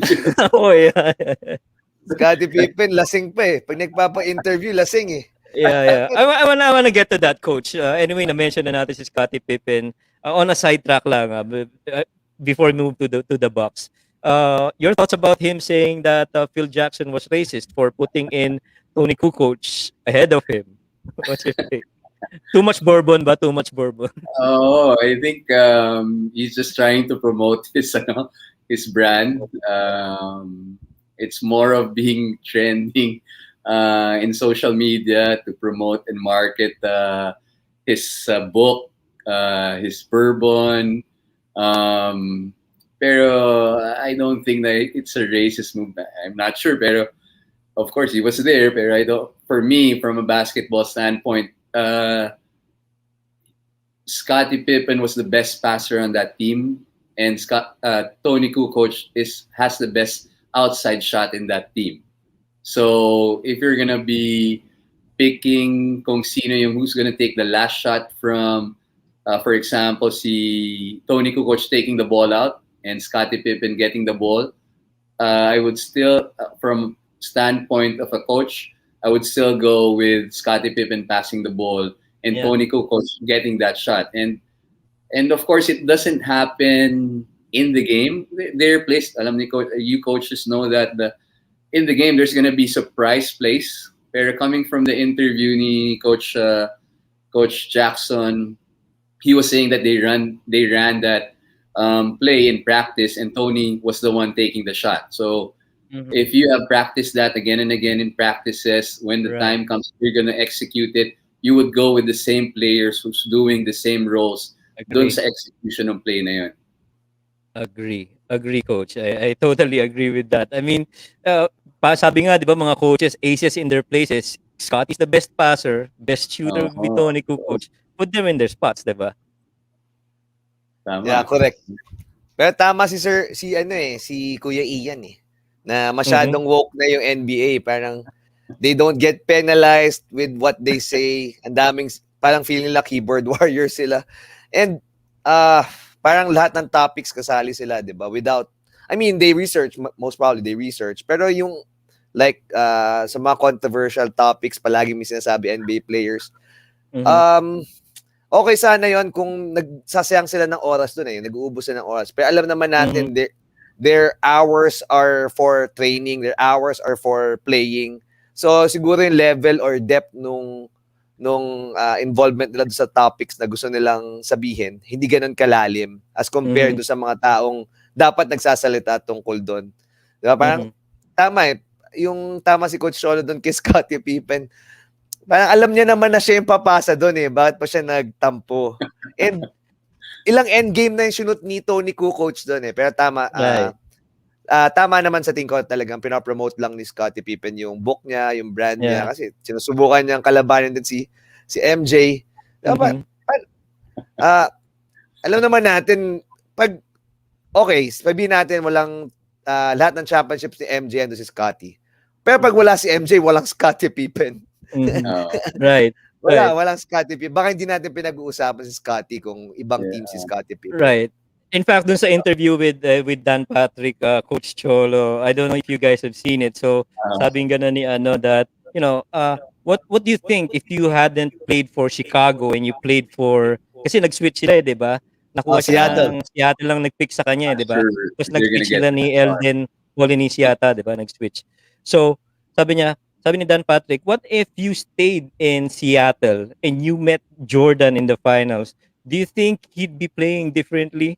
Pero ang sabi ni Scottie Pippen was that, I don't think he'd get that far. That's very controversial. Ako nga, I think si Scottie Pippen is more than the marketing. I think na-experience niya yung nahiwalay siya sa asawa niya. Tapos, napunta sa rapper. So, may psychological factor, midlife crisis. So, yung mga ganun. Pero ako, pag nakita ni Scottie Pippen to, gusto ko sabihin sa kanya na mahal na mahal kita, Scottie Pippen. Idol kita. Very appreciated ka. At hindi mo kailangan gawin yan para respetuhin ka namin dahil mahal ka namin. Kahit anong gawin mo, Diyos ka namin So you don't need to do this. Parang ganun So well-loved ka, lalo na sa mga puso namin mga 90s basketball players. Right. And, we've talked about Kevin Durant. Now we move to Scottie Pippen, two of the tallest athletic players. Of course, we have now on the side of the Bucks, Giannis Antetokounmpo. Him in the Bucks, what's your thoughts? He got injured today in the game. What's your thoughts about the Bucks in this series with Atlanta? For me, I think si Coach Bud is pushing more on his habits, on the things that how he plays his defense. He doesn't adjust quickly. Mas whatever habits from the past series to this series, like in drop coverage on that ball screen, it's going to be the same for us. Dahil when you look at the numbers, they're still shooting bad from whatever percentage they're shooting at. But again, if you have the feel of the game na you need to adjust, makikita mo naman sa kanya when it's time to push the panic button, he goes to that lineup na Tucker, Giannis, Middleton, Holiday, tsaka si Connaughton ba yun? Yeah. Connaughton. Right. Yung lineup na yan. When he goes to that lineup, that's the time they get defensive stops. They can run on transition. They're a much switching team. Shooters of Atlanta don't get open shots because of that kind of coverage or defensive scheme. Pero of course, pag nag-work yung sa kanya na drop coverage na kailangan maging very active si Brook Lopez, he goes with it. Pero once na medyo may sense of urgency na, now he does yung lineup na I think that he should switch it up. Na he should go with that lineup first, and pagka nakabuelo na siya doon, then go back to your usual lineup, because that's what yung series entails. Na this is the lineup that's working for you and gives you a lot of stops endpoints coming in transition, and then you go back to your usual habits pagka nakuha mo na yung rhythm of the game. So, Right. I don't know about you, coaches. I felt though on alluding to the adjustments that's not being made by Coach Mike Budenholzer. I felt that series between Brooklyn and the Bucks is the most boring series in the playoffs so far that I've seen. I felt there was too much one-on-one. It's totally night and day versus how he coached Atlanta before. Coach, remember when he won the Coach of the Year? It was way different from the way he's running the Bucks now. oh, And see, actually, I'm surprised how they play offense. If you're going to look at it, si Giannis always goes one-on-one in the middle. Si Middleton, when he sees a mismatch, he posts up guys now without even moving the ball. So it's very different from the Spurs type of offense na you go point 0.5 seconds. If you don't have a shot, pass the ball, move the ball. I'm not sure what he's implementing, but it's more of one-on-ones, more of individual work on matchups.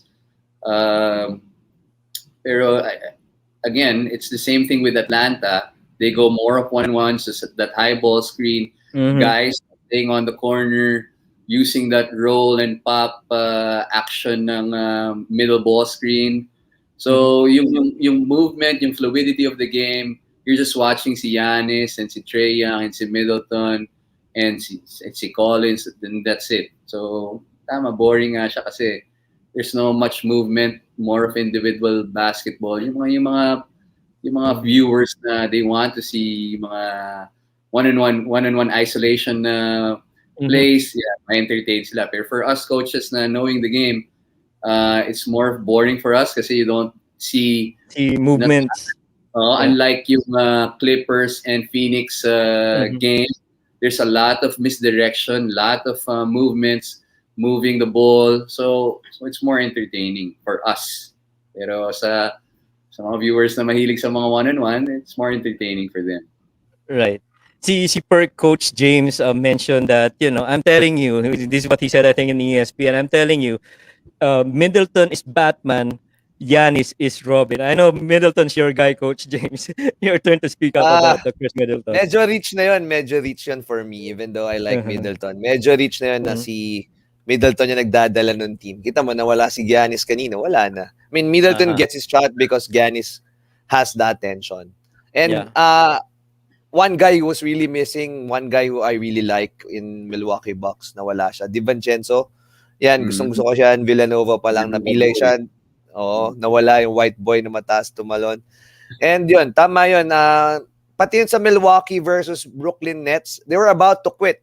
Kung hindi napilay si Kyrie, quit na sila. Tambak-tambak palagi, di ba? Parang game 3 na napilay, may pag-asa. Pero if not, they were about to tap out noon sa first 2 games. Sa game 3, medyo they got lucky a bit.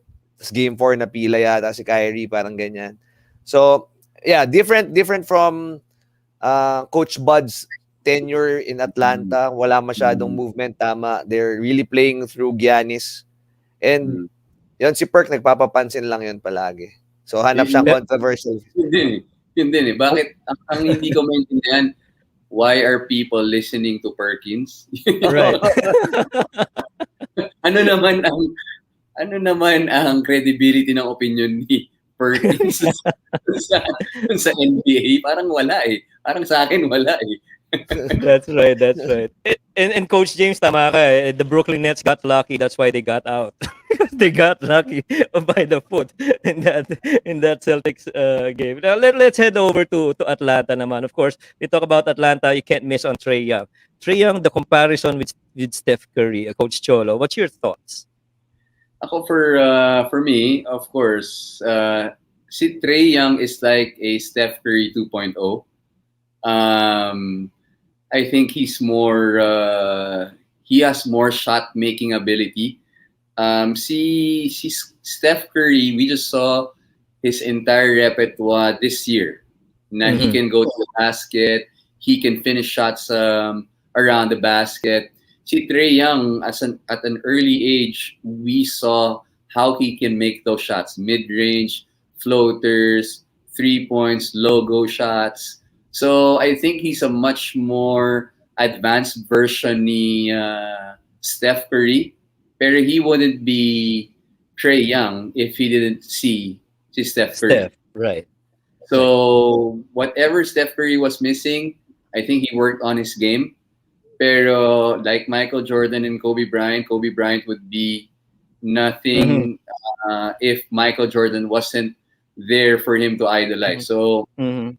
um, as of now, of course, si Curry is a better player, but come a few more years, I think si Trey Young would be a better and more modern version of Steph Curry. Right.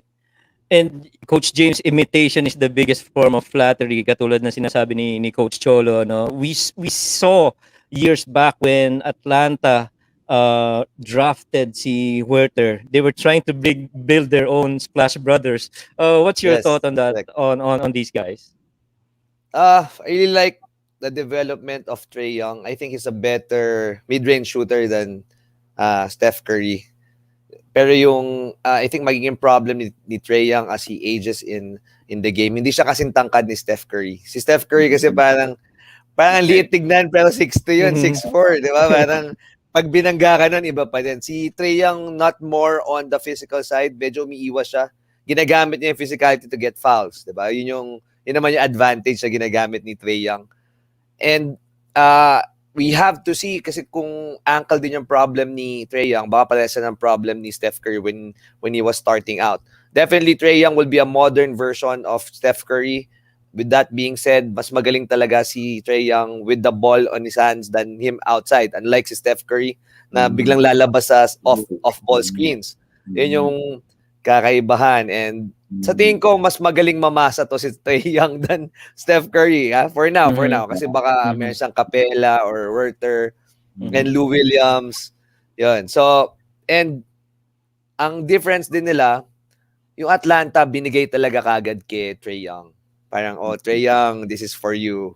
Itong team na to, you can make your mistakes. We will choose a coach for you. Diba? Tinanggal yung last coach kasi medyo nag-clash sila ni Trey Young.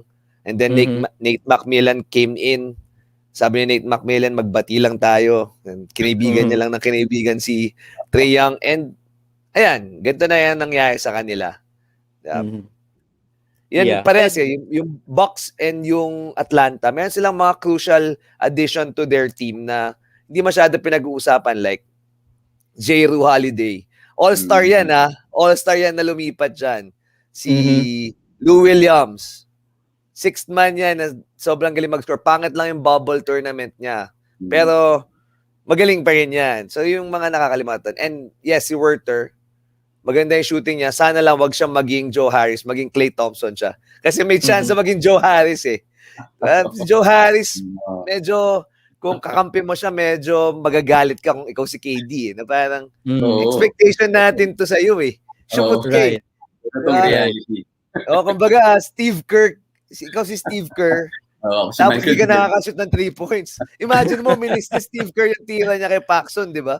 Ay, Right. pasa ni Jordan, minis ni Steve Kerr. Ba? Malamang may kalagyan siya. Wala na siya kagad sa NBA noon, di ba? Right. Well, this series is tied at 2 apiece after that win by Atlanta, of course, in the third quarter, somewhere in the third. Giannis breaking his leg, where there's reports that it's the knee. Where do you think this series is headed? Who's your fearless forecast, coaches? Are you going Atlanta or Milwaukee on this one? It depends with the Giannis situation, yung hyperextended knee. I experienced that in my first year with Lasal. I was out of the season kagad eh. So I'm not sure how aggravated yung knee niya. But if it doesn't come back, may paglalagyan tong Bucks. I think Atlanta would win the series just because of how si Nate McMillan adjusts his in-game adjustments and also how he utilizes his players. and Coach Bud sticking with his habits.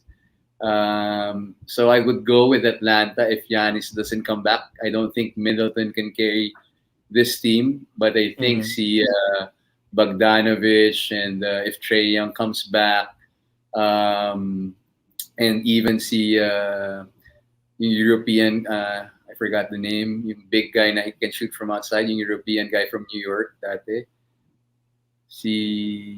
I forgot Let me his check name. that. Okay. Sige, let me Basta get back on that. that guy, those guy and Lou Williams, they can get scoring from anywhere. Yung defense is Nate McMillan is a defensive coach. Is that Bryn Forbes you're mentioning, Coach? Si Bryn Forbes ba? Yung Gallinari. Sorry, Gallinari. Ah, si Gallo, Danilo Gallinari. Gallinari. Gallo. Gallo. Gallinari. Gallo on Atlanta. Yeah, okay. Yeah. So si Nate McMillan being the defensive coach that he is, if you're going to hear yung mga sound bites niya, always stay in front of your guy, put pressure on them, stay connected. So all of those mga defensive-minded words. So you know that they're defensively inclined, and you know that they can score against that Bucks defensive schemes na alam na ng lahat how to score on those schemes. I would give this series to Atlanta if Giannis doesn't come back. Your thoughts, Coach James, how about you? If I will listen to Perkins, this is the time for Chris Middleton to be the MJ of the league. Right. Diba? Right. Prove your worth. Prove your worth. Diba? I really love Chris Middleton, but for him to say na si Chris Middleton talaga yung MJ, medyo malabo yun. Yun, again, it's health-wise. If wala si Trae Young, wala si Giannis, kung ano yung nakita natin last game, malamang yun na ang series. Maski wala si Trae Young, I think Atlanta has the advantage to beat Milwaukee Bucks just because they're used to playing even without Trae Young. Yung Milwaukee kasi, their offense is predicated on Giannis having the ball and attracting so much attention. Pero ang hirap piliin kasi mas malakas ang lineup ng Milwaukee even without Giannis. Pero yung the way that Atlanta's playing together without Trae Young, yun talagang advantage. And again, kung sino yung healthier, yun yung mananalo this tournament. This series, sorry. Coach James, babalik tayo dun sa Babalik tayo dun sa gusto natin manalo si CP3. Mas madali yung kalaban. Mas madali kalaban. Tama. Mag-connect doon. Bigay natin kay CP3 yung season na to. Diba? Bigay natin si Atlanta para mas madali yung championship. Right. Oo, kasi pag Milwaukee yun, medyo tagilid na naman yung matchup nila doon. Well, you know what, coaches, in the absence of if ever, no, it leads to Giannis not playing. There are actually two stats that we would see immediately the impact of Giannis missing out on the next games. The first one would be rebounds, because right now they're out rebounding the Bucks by 46-40. And the second one, I know you know this, is the free throws. They're shooting 67% on the free throws versus an 80% for Atlanta. So it could swing both ways, no? But like what Coach James said, it's time for Middleton to be MJ and to be Batman in this series. All right. So we're going to be right back as we close out the episode. When we come back, we're going to be talking about Agilas Pilipinas, who is going to have their game later early this morning at around 2 a.m. And Coach James, Coach Cholo, and yours truly, Coach Mike, will be right back with that segment here on Bounce Pass. We'll be back shortly. This is Bounce Pass, only here on V81 Radio Worldwide.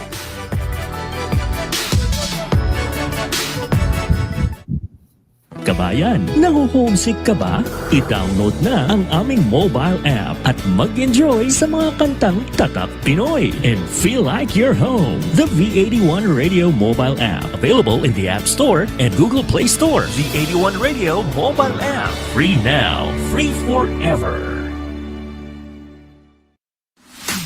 Ngayong July, tiyak tanggal ang inyong lumbay dahil All-Star started na naman ang inyong Home Not Alone kasama si Papa Gio this July. Stereotype, Bay, Six Cycle Mind, Itchy Worms, and Jem and Christina Academia. Kaya tumutok na Wednesdays and Thursdays, 7 p.m. California time o Thursdays and Fridays, 10 a.m. Philippine time. Digitally available everywhere. Home Not Alone with Papa Gio this July. Dito lang yan sa V81 Radio, Los Angeles.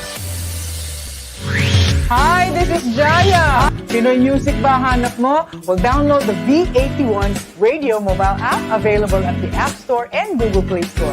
Free now, free forever. Ganun! V81 Radio, V81 Radio. Ito ang radio mo, ito ang radio ko. V81 Radio, V81 Radio. Dahil mahal namin kayo. V81 Radio, V81 Radio. Para sa inyo ito, V81 Radio.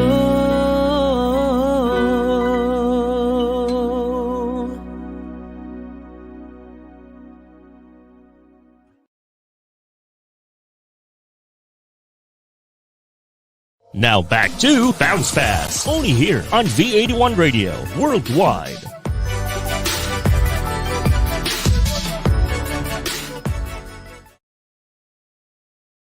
Together with Coach James, and we are Bounce Pass. We're discussing about the NBA playoffs and other basketball stuff, for that matter, with our special guest, Coach Cholo Villanueva of the De La Salle University, the head coach for the women's team. Coach, I know Coach Cholo last week. Coach James and I, we broke down the game of the Gilas team. I think it's going to be very interesting to our viewers to hear what's your take on that FIBA qualifier team that played a couple of weeks back. What's your insight on how this team has been? They're very impressive. You know that if it's a Tab Baldwin team, you know na they're very high basketball IQ team. They know their roles. If they're drivers, they're just going to be driving. They're shooters, they're just going to be shooting. Rollers and poppers, they know their roles. And then they can read every situation that's given to them. If it's an ice defense or switching defense, or they go under or over. So you know that they review their film. They practice their tendencies on what they're supposed to do. So again, they have a high basketball IQ and a very impressive team. Yeah, Coach James, you did that breakdown last week, and what do you think are some things that we expect now heading into that game in the qualifiers? Ano mga changes feeling mo ang darating para sa atin? Sana mas malalaki yung mga kalaban natin ngayon.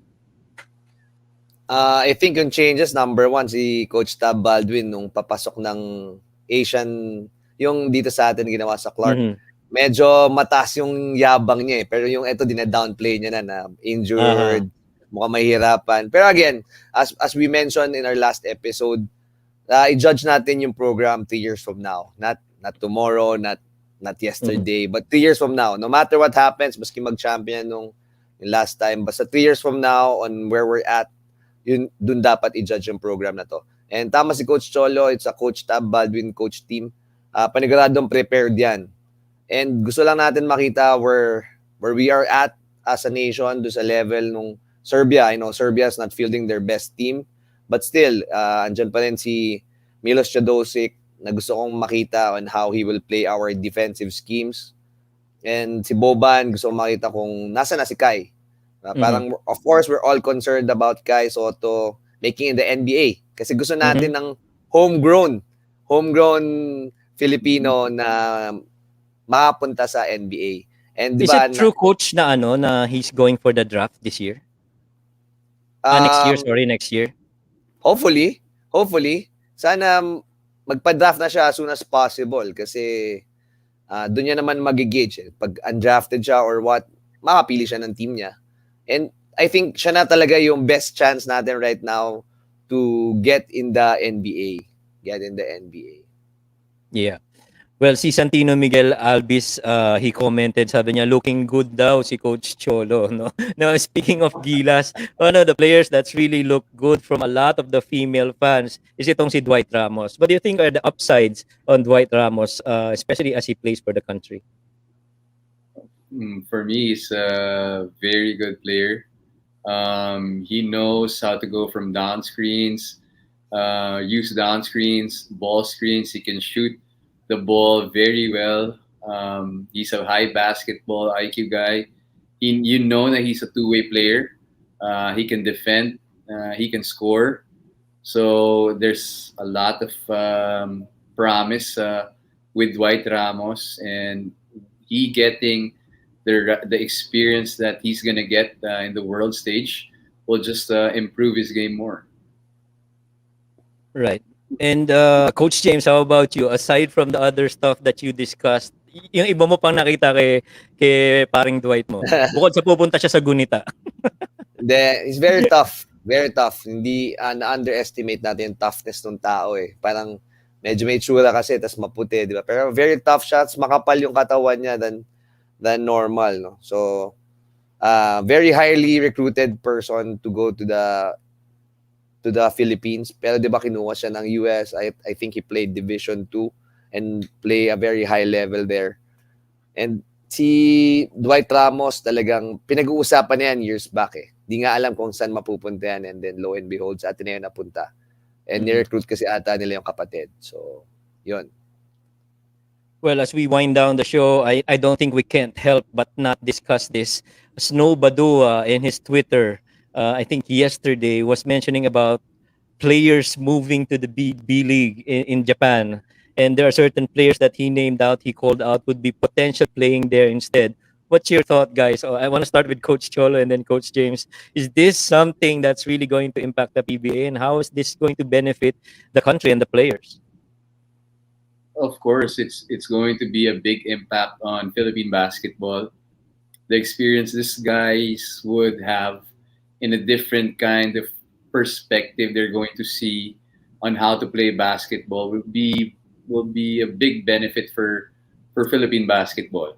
We're used to Filipino coaches on how they do their practice plans, how they conduct practices.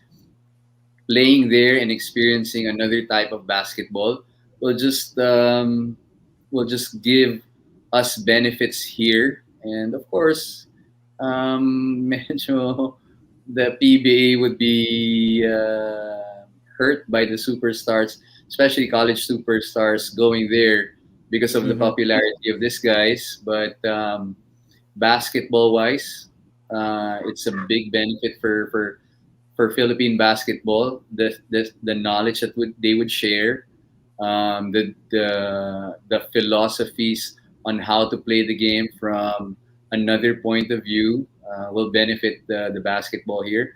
Pero marketing wise, mahihirapan ng PBA.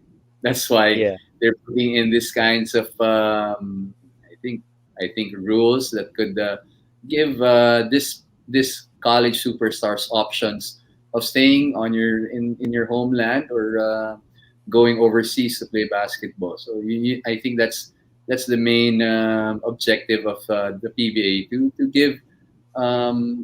give options for this college players to play here and also overseas. And the posture there, coach, is iba. Sobrang laki ng difference, eh, no? That's one factor, I guess, that they'd have to consider. Do you think, Coach James, na with this floodgate opening, I would say, para dito sa mga local players natin, do you think it would also open doors to local coaches in being able to coach like you guys? I don't know. Maybe one of these days, some Japanese team would call you up and ask you to coach there. Do you think that's going to happen? I believe so. I think we have a better basketball system than Japan. Yun nga ang sana wish ko na we will, tama si Coach Cholo, matututo yung mga players natin on how the way the Japanese is playing basketball. We can learn a few things there as well on how they run things, because they're getting European coaches, European players, American players. They're trying to advance their basketball. But with regards to basketball technology and knowledge, I think we're far ahead than Japan. Kasi tayo kaya natin bumuo ng 4 na gilas eh. Pwede natin gawing Mhm. game 7 yan. Di natin alam sino mananalo doon sa 4 na yon. Mhm. Talent-wise. So Mhm. I think mas makakatulong tayo sa Japan technologically and skills-wise. Mas matututo sila sa atin.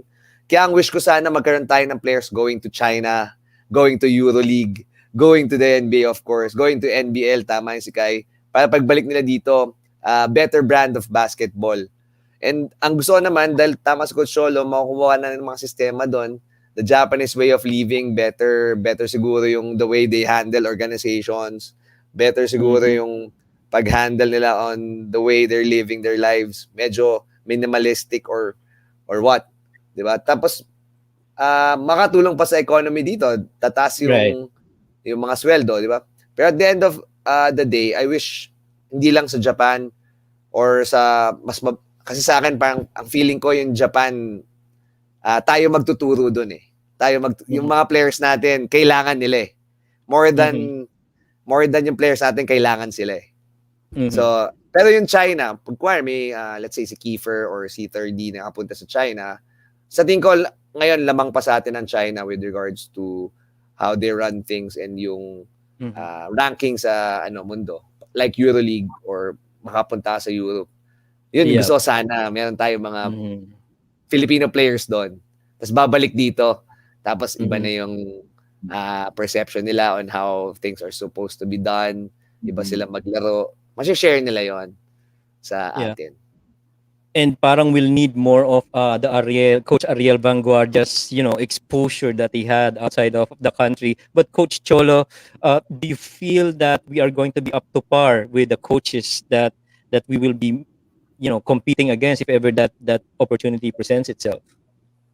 I think so. Actually, one thing lang I'm very intrigued with the Japanese way of basketball is their shooting. Kahit yung women's basketball nila, they're exceptional shooters. Yun yung hindi ko lang alam how they do it. But for example, defensive schemes, yung mga defensive philosophies, I think we're knowledgeable on those things. But in terms of offensive yung skills like yung shooting, I think they're a better shooter than us. Pero most of the things that basketball wise na we're sabi nga ako ni Coach James, we're a little bit higher than them. So I think we can compete there, especially with the local coaches there. We're going to be bringing a different kind of basketball also in our perspective when we go there. So if it's the competition, I think we can compete with those guys. That's All right. correct. Well, you know Tama what? si Coach Cholo, iba yung shooting ng Japan. I remember I coached one girl, nagpunta sa Philippines, half Single, Japanese. Coach single. Bata, mga single, mga 16 years old siya noon eh. Magaling siya. Pero lahat ng tinuro ko sa kanya, okay sa kanya, except one thing. Di mo pwede baguhin yung tira niya. In Japan, dalawang kamay sila tumira pag babae. Dalawang kamay. Basta dalawa palagi. Nagagalit daw yung coaches, teachers, or kahit sino doon. Nagagalit sa kanila pagka nagwa-one hand ka. Pero layups sila are good. Di ba? Oo. Consistent sila sa ganun. Sa lahat. I think national yan eh. National, pinapasa nila pa babae. Tapos sila rin yung, di ba, nauusin tumataas isang yung parang balance nila yun. Balance. Iba yun. Tama yung si Coach Chola na iba yung the way they're playing, lalo sa women's part. Ang iba. Tapos yung sa Japan, sila Tagashi, di ba? Magaling sumut. Sobrang yun ang sikat sa Japan eh. Sobrang galing sumut. Ang problema niya, nakatapat siya sa Pilipino, maliliit din. Mabilis din. Sa Japan, siguro medyo akala niya. Hindi sila ganun kagaling. Defensive. That's tama. Tama si Coach Chola. Defensively, hindi sila nakakasabay. Pero you know what? When you bring three guys who love basketball so much, it's going to be a never-ending conversation. But we really have to end this show, and it was a lot of fun. And I'm hoping that we can have another, maybe break down the playoffs. That's an open invite to you, Coach Cholo. Maybe you can join us in the finals. Yeah, we can break down the games. Okay. Sure.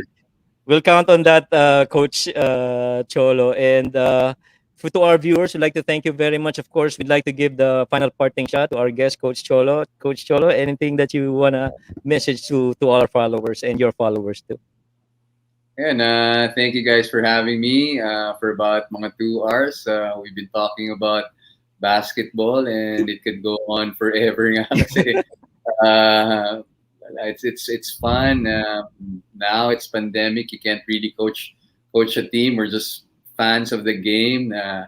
What certain adjustments we could do. So it's very fun now. We can talk, brainstorm, and look at the different perspectives of each other.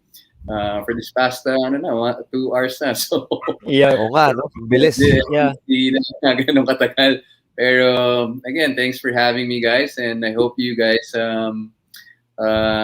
continue what you're doing. You're doing pretty well from the first time we've done this. So keep on going.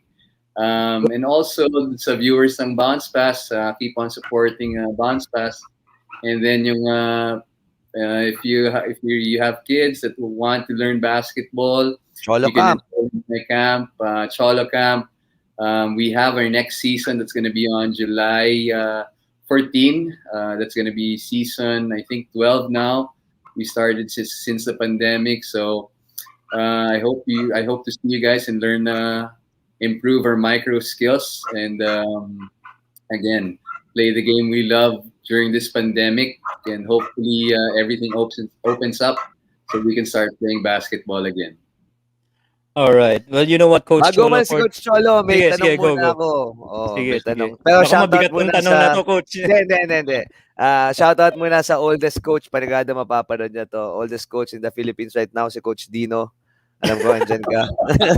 Coach Dino, what's up? Oo. Anyway, ito yung question lang. Ano na yung next for Coach Cholo? Ano na yung meron? Kung Yeah. kunwari wala yung pandemic, or what are the plans ng Lasal, or what are his plans on coaching? Ano na ba yung mga next steps? So for me, Yes. Yep. I'm yung MP bill. It's going to be opening soon. I think. I have a team, pero I can't really say it now. Pero I'm going to be coaching an MPBL team next season, and of course, still be coaching the women's basketball team.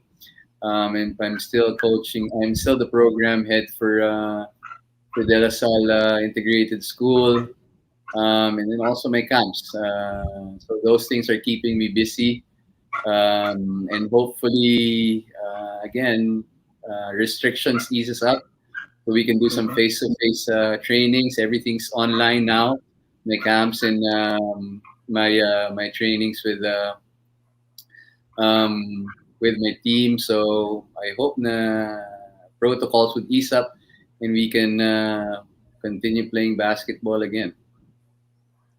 Yan. Tsaka ilang load management ang gagawin nyo ngayon. joke lang. Well, you know what, Alam na Coach, natin yan.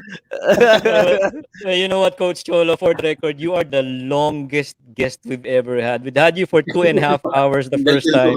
Now we have you 2 hours. We have you 4.5 hours. We really have to let you go and have some family time. Thank you, Coach Cholo, and hopefully Oy! you'll get to join us again. Say hi to Agnes. Nakakamiss yung Japanese niyang luto. Of Oh, course. hi. Napakasarap. Aking wife. Oo, nanonood yan. Sigurado and my mom. Oh, hi, Yan tita. yung number 1 and Oo. number 2 fans ko. So, lagi nanonood yan. Mapagalitan ka, baka hindi maayos yung buhok mo. Oh. Right. Yari. Well, good night, Coach Cholo. Thank you very much, and we'll see you again. Thanks, Hopefully, Coach. keep coming back to Bounce Pass. Thank you, Coach. Thank you. Wow, Coach James. Just like the first time, we have a couple of minutes more. Maybe your parting shot na, Coach. Yeah, I would like to thank Coach Cholo and for all our viewers who were here. So, thank you for being with us. Talagang tatagal usapan pagka medyo mga basketball junkies kayo. And we really appreciate each and every one of you for being with us, staying with us, learning with us, and just being here with us. And to everyone who's watching out there, I would like to thank you for supporting us. Yun, paulit-ulit lang yun. Yep, and I echo that message of Coach James. Endless thank yous to every one of you who've been supporting us and watching us from time to time. Numbers don't matter to us so long as we're able to share this experience and conversation with you. So in behalf of Coach James and Coach Mike, together with our crew from V81 Radio Worldwide, Thanks, Mix, Mix. Diane, and of course Rally. Well, Mix has been the one who's making us feel really good. Good night, everyone. Thank you very much. And remember, if it's anything basic basketball, Bounce Pass is your page. Good night. Thank you.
Hey, basketball junkies! Are you a beginner coach wanting to build the right foundation for your coaching know-how? Are you a player or a fan in research of the right source of basketball IQ, skills, and more? Well, if you are, BOUNCEPASS is for you. We bounce key foundational knowledge about a game and pass it on to you for practical use in taking their basketball knowledge and skills to the next level. Join Coach Mike Perez and Coach James Tolentino as they tackle everything hoops. This is BOUNCEPASS. Every Wednesday, 7 p.m. Philippine time. Only here on V81 Radio Worldwide.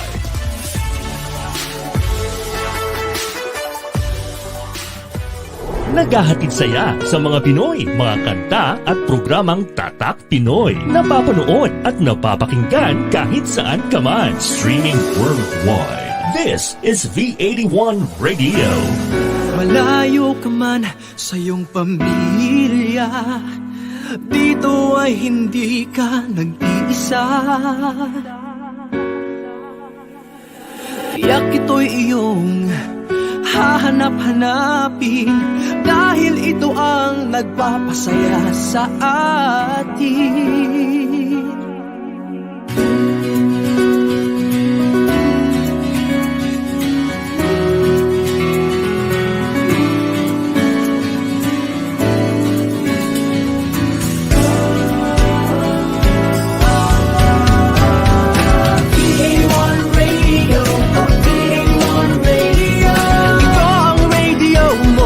Ito ang radio ko, V81 Radio, V81 Radio.